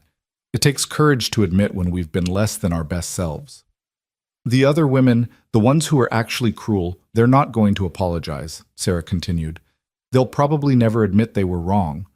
But I wanted you to know that not everyone in town thinks badly of you. Some of us," she smiled tentatively, "some of us would actually like to be your friend, if you'd be willing." The offer caught Clara off guard. In all her time at the ranch, she'd been so focused on proving herself to Caleb, on earning her place and figuring out her feelings, that she hadn't considered the possibility of female friendship. The idea was unexpectedly appealing. "I'd like that," Clara said honestly. "I'd like that very much." They talked for another hour, Sarah sharing stories about ranch life and the challenges she and her husband faced, Clara opening up about her own journey from Boston to Montana. By the time Sarah stood to leave, promising to visit again soon, Clara felt lighter somehow. She'd found not just a home and a partner, but the beginnings of community. As she watched Sarah's wagon disappear down the road, Clara reflected on how much her life had changed in just 3 months.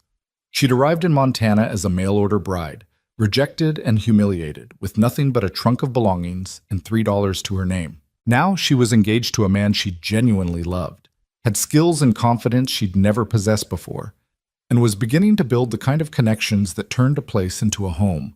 It wasn't the life she'd imagined when she'd boarded that train in Boston. It was better. It was real and complicated and sometimes difficult, but it was hers.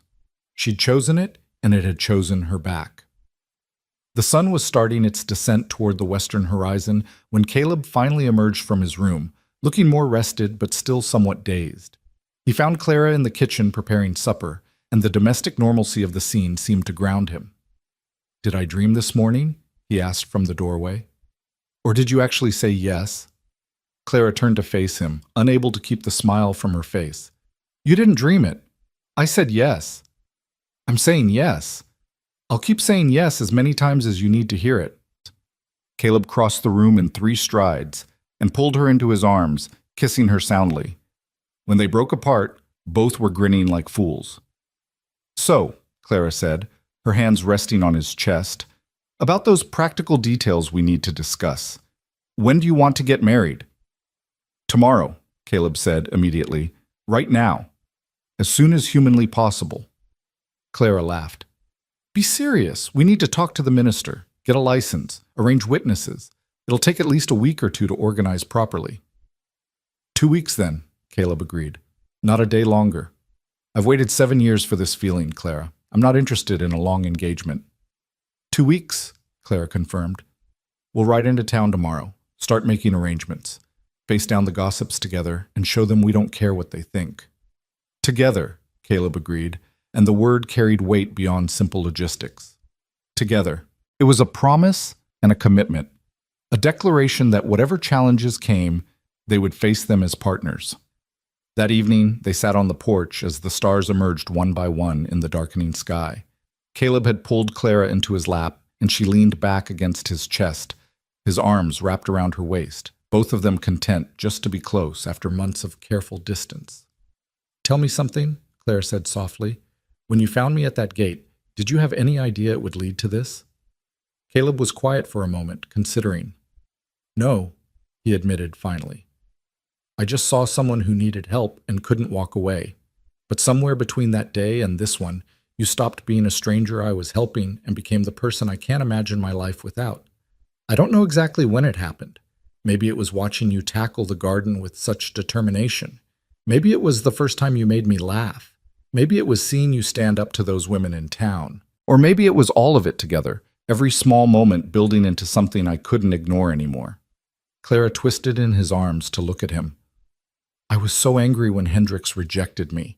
I felt like my life was over, like I'd traveled all that way for nothing. But if he hadn't turned me away, I would have married him. I would have spent my life with a man who saw me as property, who would have slowly crushed every part of me that makes me who I am. Hendricks's rejection was the best thing that could have happened to me, because it led me to you." "Fate," Caleb murmured. "Or luck. Or maybe just the universe correcting a mistake before it became permanent." They sat in comfortable silence, watching the night deepen around them. Somewhere in the darkness, a coyote called, its voice rising in a series of yips and howls. Gertrude answered from her shed with an indignant bleat. The familiar sounds of their world, the symphony of the ranch at night. "I want to make you a promise," Caleb said suddenly. "Not part of wedding vows or anything formal, just something between us." "All right. I promise that I will never take you for granted, never treat you like your thoughts and feelings don't matter, never make you feel like you're less than my equal partner in everything we build. And if I ever do, even accidentally, I want you to call me on it immediately. Deal?" Clara felt tears prickling at her eyes again. "Deal. And I promise the same. I promise to be honest about what I need and want, even when it's hard. To trust you with my fears and doubts, not just my strengths. To remember that we're building this together, not me fitting into your life or you into mine, but creating something new that belongs to both of us." They sealed the promises with a kiss that tasted like coffee and possibility and home. And as the Montana night deepened around them, Clara felt the last of her fears and doubts dissolve. This was right. This was real. This was love as it was meant to be, not a rescue or a compromise, but a choice made freely by 2 people who'd found each other against impossible odds. Tomorrow, they would ride to town and begin the practical business of planning a wedding. There would be paperwork and arrangements, gossip to face, and social complications to navigate. But tonight, none of that mattered.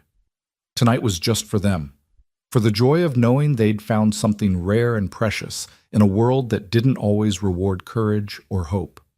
Tomorrow would come soon enough, with all its challenges and possibilities.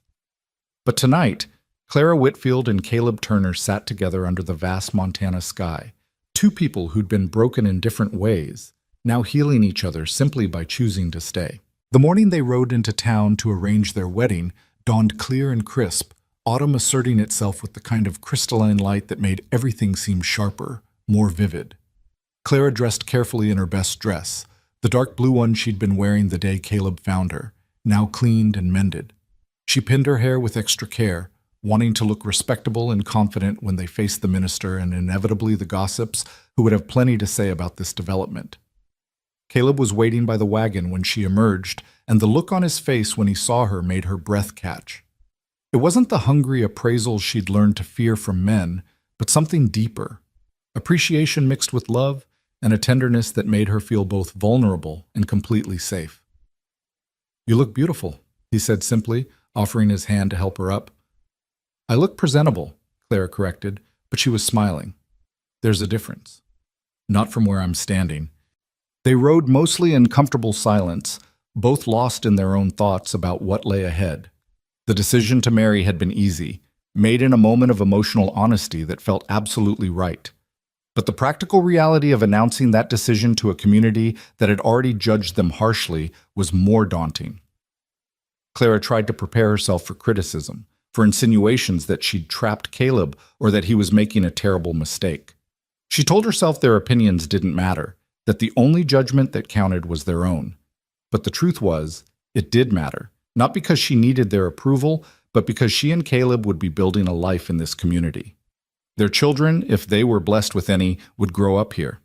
The isolation of the ranch was beautiful, but not absolute.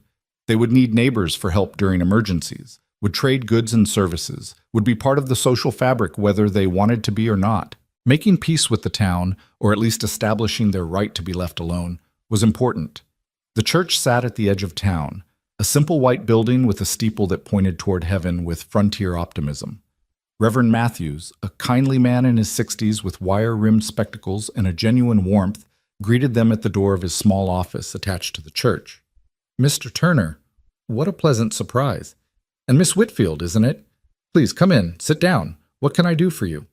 Caleb glanced at Clara, and she nodded, giving him permission to speak for them both. "Reverend, Clara and I would like to be married, as soon as possible if you can arrange it."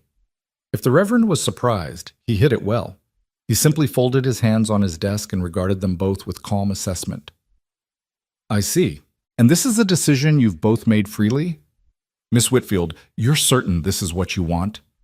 Clara appreciated that he asked her directly rather than treating her as an appendage to Caleb's will. "I'm certain, Reverend, more certain than I've ever been about anything."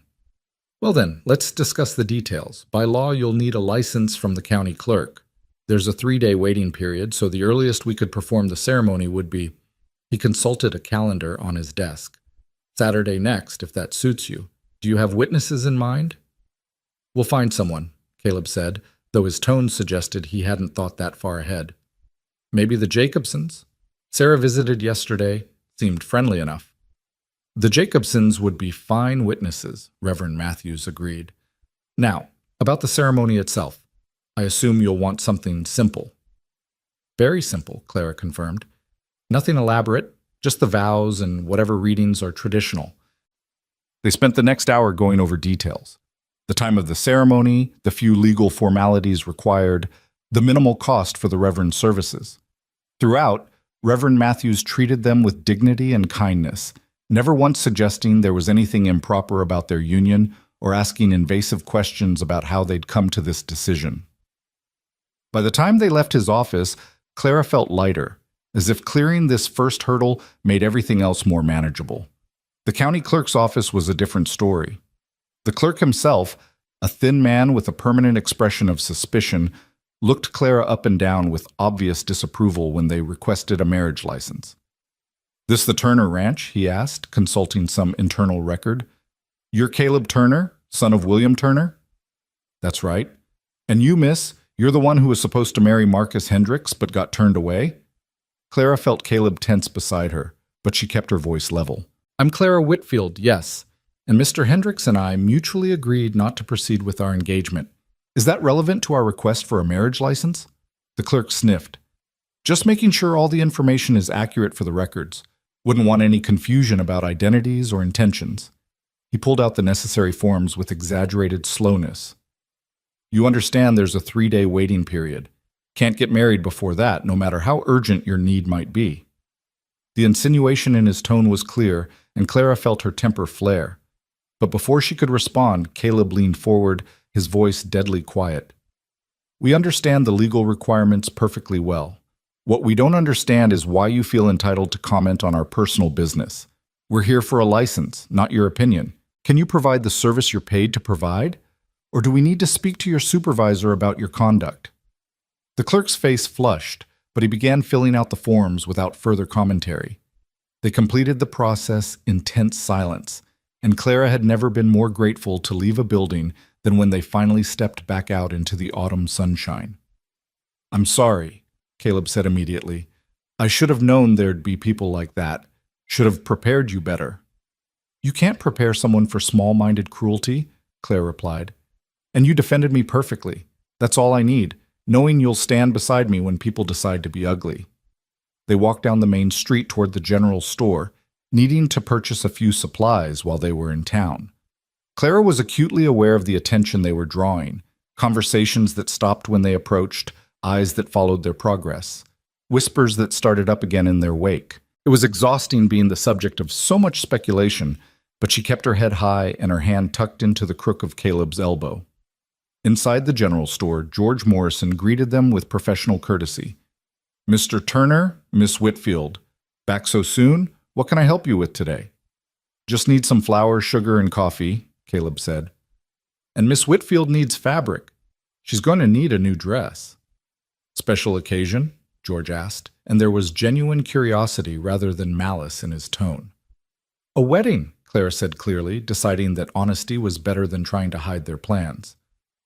We're getting married next Saturday at the church. Reverend Matthews is performing the ceremony. George's eyebrows rose, but his smile seemed genuine. Well, congratulations to you both. That's wonderful news, Martha, he called toward the back room.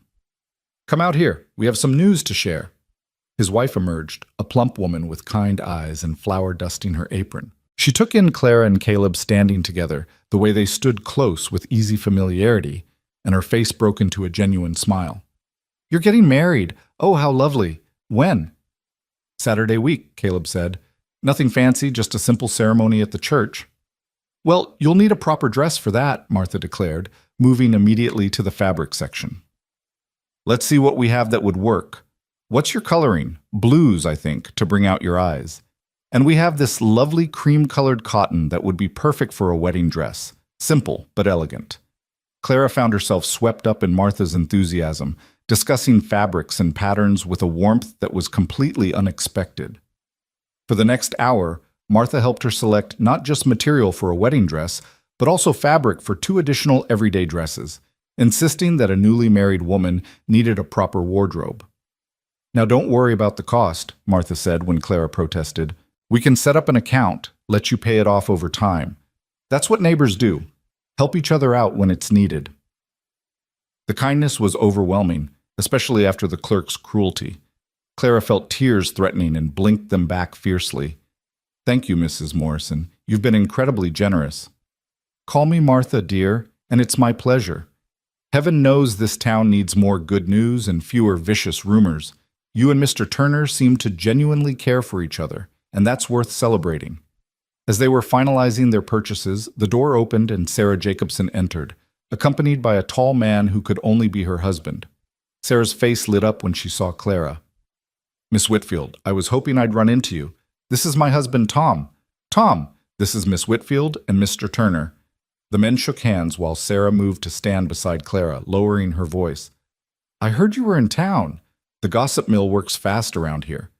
We're giving them plenty to talk about, Clara admitted. We're getting married next Saturday. Sarah's squeal of delight made everyone in the store turn to look. That's wonderful. Oh, I'm so happy for you both. You must let Tom and me be your witnesses. Please? I would love to be part of this. Clara glanced at Caleb, who nodded his agreement. We'd be honored, Clara said. Thank you. By the time they left the store, word had spread throughout town that Caleb Turner and Clara Whitfield were getting married. The reactions were mixed. Some people offered genuine congratulations. Others made their disapproval clear through cold stares and pointed silence. But Clara found she cared less than she'd expected.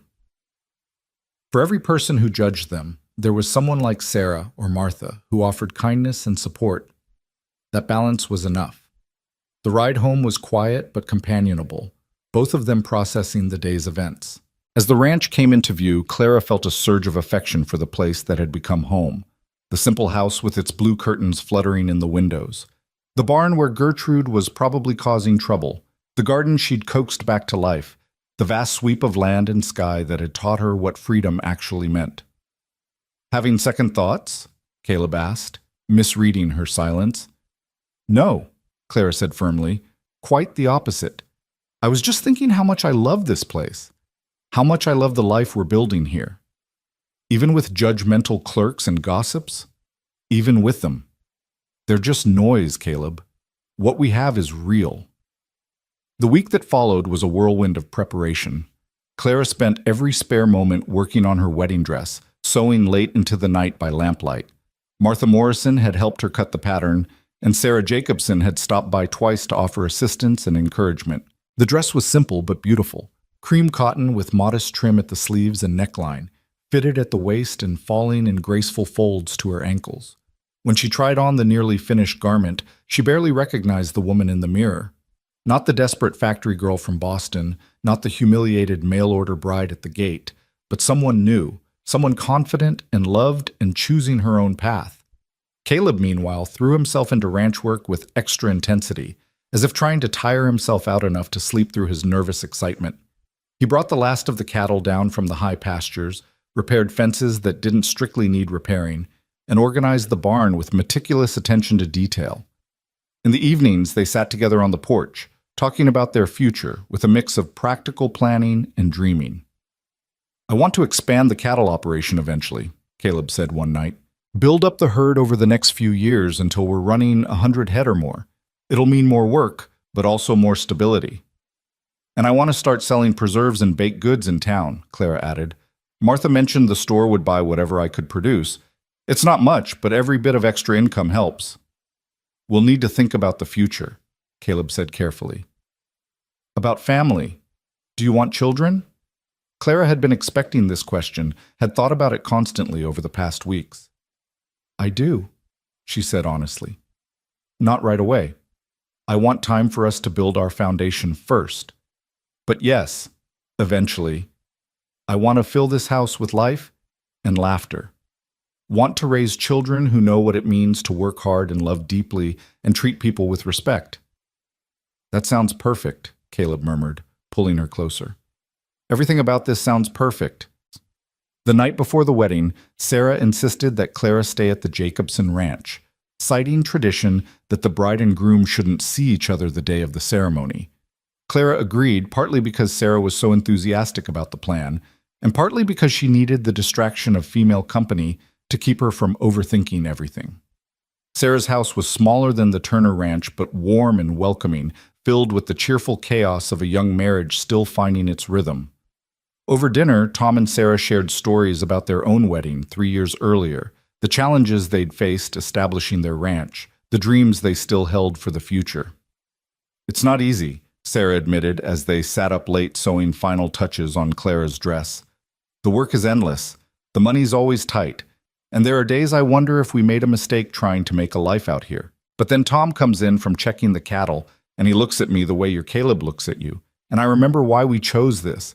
It's about building something together, creating a life that's ours on our own terms." "Were you afraid?" Clara asked. "Before you got married, were you scared?" "Terrified," Sarah laughed. "I kept thinking about all the things that could go wrong, all the ways we might fail. But Tom told me something that stuck with me. He said fear is just proof that you care about the outcome. If you weren't afraid, it would mean you had nothing invested. So I decided to be brave and scared at the same time, and somehow that worked." Clara thought about that as she lay in Sarah's spare bedroom that night, staring at the ceiling and listening to unfamiliar house sounds. Brave and scared at the same time. That described exactly how she felt. Terrified of making another mistake, of trusting the wrong person, of building her life on foundations that might crumble, but also brave enough to try anyway, to believe that Caleb was different, that what they had was real and lasting. Morning came with pale sunlight and nervous energy that made Clara's hands shake as she dressed. Sarah helped her into the wedding dress, fastening the long row of buttons down the back with patient fingers. When Clara was finally ready, Sarah stepped back with tears in her eyes. "You look absolutely beautiful. Caleb's going to forget how to breathe when he sees you." They arrived at the church to find a small crowd gathered, not just the handful of people Clara had expected, but nearly 24 townspeople dressed in their Sunday best. Martha Morrison was there with her husband, several other merchants from town, and a surprising number of ranching families Clara didn't know well, but who'd apparently decided to attend anyway. "Word got around," Sarah whispered. "People are curious, but I think most of them are genuinely happy for you." The church interior was simple, but had been decorated with wildflowers, someone's thoughtful gesture that made Clara's throat tight with emotion. Reverend Matthews waited at the altar, his kind face reassuring, and there, standing beside him in a suit Clara had never seen him wear, was Caleb. Sarah had been right. The look on his face when he saw Clara walking down the aisle was worth every moment of doubt and fear she'd experienced. He looked stunned, awestruck, like he couldn't quite believe this was really happening. Clara felt her own nervousness dissolve in the face of his obvious emotion. This was right. This was real. This was love. She reached the altar and took Caleb's offered hand, feeling the slight tremor in his fingers that told her he was just as nervous as she was. Reverend Matthews smiled at them both and began the ceremony. "Dearly beloved, we are gathered here today to witness the union of Caleb Turner and Clara Whitfield in holy matrimony. Marriage is not to be entered into lightly, but reverently, thoughtfully, and in the knowledge that love requires not just emotion, but commitment, not just feeling, but action." The Reverend's words washed over Clara, familiar phrases that took on new meaning in this context. When he asked if anyone knew why these two should not be joined, there was a moment of tense silence before he continued. Clara had half expected Marcus Hendricks to appear and object, some dramatic scene from a novel, but the church remained peaceful and the ceremony proceeded. "Caleb, do you take Clara to be your lawfully wedded wife, to have and to hold from this day forward, for better or worse, for richer or poorer, in sickness and in health, to love and to cherish until death do you part?" "I do." Caleb's voice was firm, clear, leaving no room for doubt. "Clara, do you take Caleb to be your lawfully wedded husband, to have and to hold from this day forward, for better or worse, for richer or poorer, in sickness and in health, to love and to cherish until death do you part?" Clara looked into Caleb's eyes and saw her entire future reflected there. The challenges and joys, the hard work and tender moments, the life they would build together one day at a time. "I do." "Then by the power vested in me by the territory of Montana, and in the sight of God and these witnesses, I now pronounce you husband and wife. Caleb, you may kiss your bride." The kiss was brief, mindful of their audience, but it carried the weight of promises made and futures entwined. When they broke apart, the church erupted in applause, and Clara felt tears of joy streaming down her face. They signed the marriage register with Tom and Sarah as witnesses, making everything legal and official. Then they emerged from the church into bright autumn sunshine, pelted with rice by laughing well-wishers. Several people approached to offer congratulations, and Clara was surprised to find even some of the women who'd been cruel in the general store months ago were now politely friendly, as if marriage had somehow legitimized her existence in their eyes. Martha Morrison had organized a small reception at the hotel. Nothing elaborate, just cake and punch and sandwiches, but the gesture was generous and appreciated. For 2 hours, Clara and Caleb mingled with townspeople, accepting congratulations and fielding questions about their plans. It was exhausting, but also affirming, proof that they had more support in the community than they'd realized. Finally, as the sun began its descent toward the mountains, they made their excuses and headed home. The wagon ride was filled with a different quality of silence than before, anticipation mixed with a hint of nervousness about the wedding night that lay ahead. "Are you happy?" Caleb asked as they turned onto the road leading to the ranch. "Deliriously," Clara replied honestly. "More than I ever thought possible." "You?" I keep thinking I'm going to wake up and find this was all a dream, that you're not really my wife, that I'm still living alone in that house, wondering if I'll ever find someone to share my life with. It's real, Clara assured him, squeezing his hand. I'm really your wife. You're really my husband. We're really going to build this life together. The ranch looked perfect as they approached, bathed in the golden light of late afternoon. Someone, probably Sarah during one of her visits, had hung a wreath of autumn leaves and berries on the front door. Small touch, but it made the house look festive, celebratory. Caleb helped Clara down from the wagon, but instead of setting her on her feet, he lifted her into his arms. Clara laughed, surprised. "What are you doing?" "Carrying my bride over the threshold. It's tradition, isn't it?"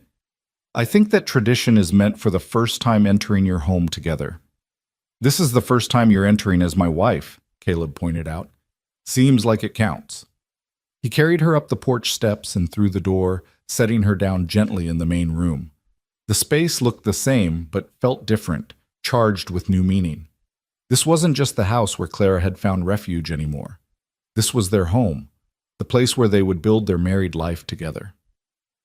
"I have something for you," Caleb said, suddenly seeming nervous. He moved to his bedroom, their bedroom now, Clara realized with a flutter of anticipation, and returned with a small wooden box. "I made this. It's not much, but I wanted to give you something that meant more than just a purchased gift." Clara opened the box to find a delicate hair comb, hand-carved from some light wood that had been polished to a soft sheen. The design was simple but elegant, showing real skill and care in its creation. "Caleb, it's beautiful. You made this?" "I've been working on it in the evenings when you were busy with other things. Used to do woodworking with my father when I was young, and I thought—" He trailed off, looking uncertain. "I thought you should have something that was made specifically for you, not just bought from a catalog or a store. Something that shows I was thinking about you, planning for this." Clara felt tears threatening again, overwhelmed by the thoughtfulness of the gesture. "Help me put it in?" Caleb's hands were gentle as he gathered her hair and secured the comb, his fingers lingering on her neck in a way that made her shiver with awareness. When he was done, she turned to face him, and the expression in his eyes made her breath catch. "Clara Turner," he said softly, testing out her new name. "My wife." "Your wife," she agreed, and then his mouth was on hers and thinking became impossible. They made their way to the bedroom in a haze of kisses and fumbling with buttons, nervous laughter mixing with gasps of discovery as they learned the geography of each other's bodies. Clara had been afraid this part might be awkward or frightening, colored by warnings she'd heard from other women about wifely duties and male appetites. But with Caleb, everything felt natural, right. He was patient and attentive, checking in with her constantly, making sure every step was something they both wanted. Afterward, they lay tangled together in the narrow bed, Clara's head on Caleb's chest and his arm around her shoulders. Through the window, stars were beginning to emerge in the darkening sky, the same vast Montana heavens Clara had marveled at that first night in this house. "I love you," Caleb murmured into her hair. "I know I've said it before, but it feels different now. More permanent, more real." "I love you too," Clara replied. "And you're right, it does feel different. Like we've crossed some threshold, and there's no going back, only forward together." They talked quietly as the night deepened, making plans and sharing dreams with the easy intimacy of newlyweds. Eventually, exhaustion claimed them both, and they drifted off to sleep wrapped in each other's arms. Clara woke once in the deep hours of the night, momentarily disoriented. Then she felt Caleb's warmth beside her, heard his steady breathing, and remembered. She was married. She had a home, a partner, a future that was hers to shape. The scared, desperate woman who'd stood at Marcus Hendrick's gate seemed like a distant memory, someone from another lifetime entirely. She thought about the journey that had brought her here, the factory closing, the desperate search for options, the humiliation of rejection, the unexpected kindness of a stranger. Every painful step had been necessary to lead her to this moment, this place, this man. If any single thing had happened differently, she might never have found this happiness. Claire settled back against Caleb's side, letting her eyes close. Tomorrow they would wake up as husband and wife and begin the real work of building a life together. There would be challenges ahead, Harsh winters and financial struggles, gossip and judgment, all the thousand difficulties that came with frontier ranching. But they would face them together, partners in every sense of the word. The months that followed were a revelation. Clara discovered that marriage to Caleb was everything she'd hoped for, and nothing like she'd feared. They worked together with increasing efficiency, developing routines and rhythms that made the ranch run smoothly. Caleb taught her everything he knew about cattle and horses, treating her as a genuine partner rather than an assistant. Clara expanded her preserves business, selling to Martha Morrison and several other merchants who appreciated the quality of her work. Winter came with its expected hardships: brutal cold, heavy snows, days when venturing outside felt like facing down a physical enemy. But the house stayed warm, the animals stayed fed, and Clara and Caleb stayed close, using the forced indoor time to deepen their knowledge of each other. They read aloud by firelight, played cards and chess, made love with increasing confidence and joy. The isolation that had once seemed oppressive became precious. Time carved out of the world for just the two of them. Spring arrived like the benediction, melting the snow and coaxing green from the brown earth. Clara planted an expanded garden, ambitious with plans for what they could grow and preserve. Caleb successfully bred several of his horses, and the foals that arrived were healthy and strong, promising future income. The ranch slowly became more prosperous, not wealthy, but stable, sustainable. And one morning in early summer, Clara woke with a suspicion that became certainty over the following weeks. She was pregnant, carrying their first child, the next generation of Turners, who would grow up knowing this land and this life. When she told Caleb, his reaction was everything she could have hoped for: joy, wonder, and a tenderness that made her weep happy tears. He placed his hand on her still flat stomach with such reverence it took her breath away. "A baby," he whispered. "Our baby. Clara, we're going to be parents." "Are you ready for that?" she asked, needing to hear him say it. "No," he admitted with a laugh.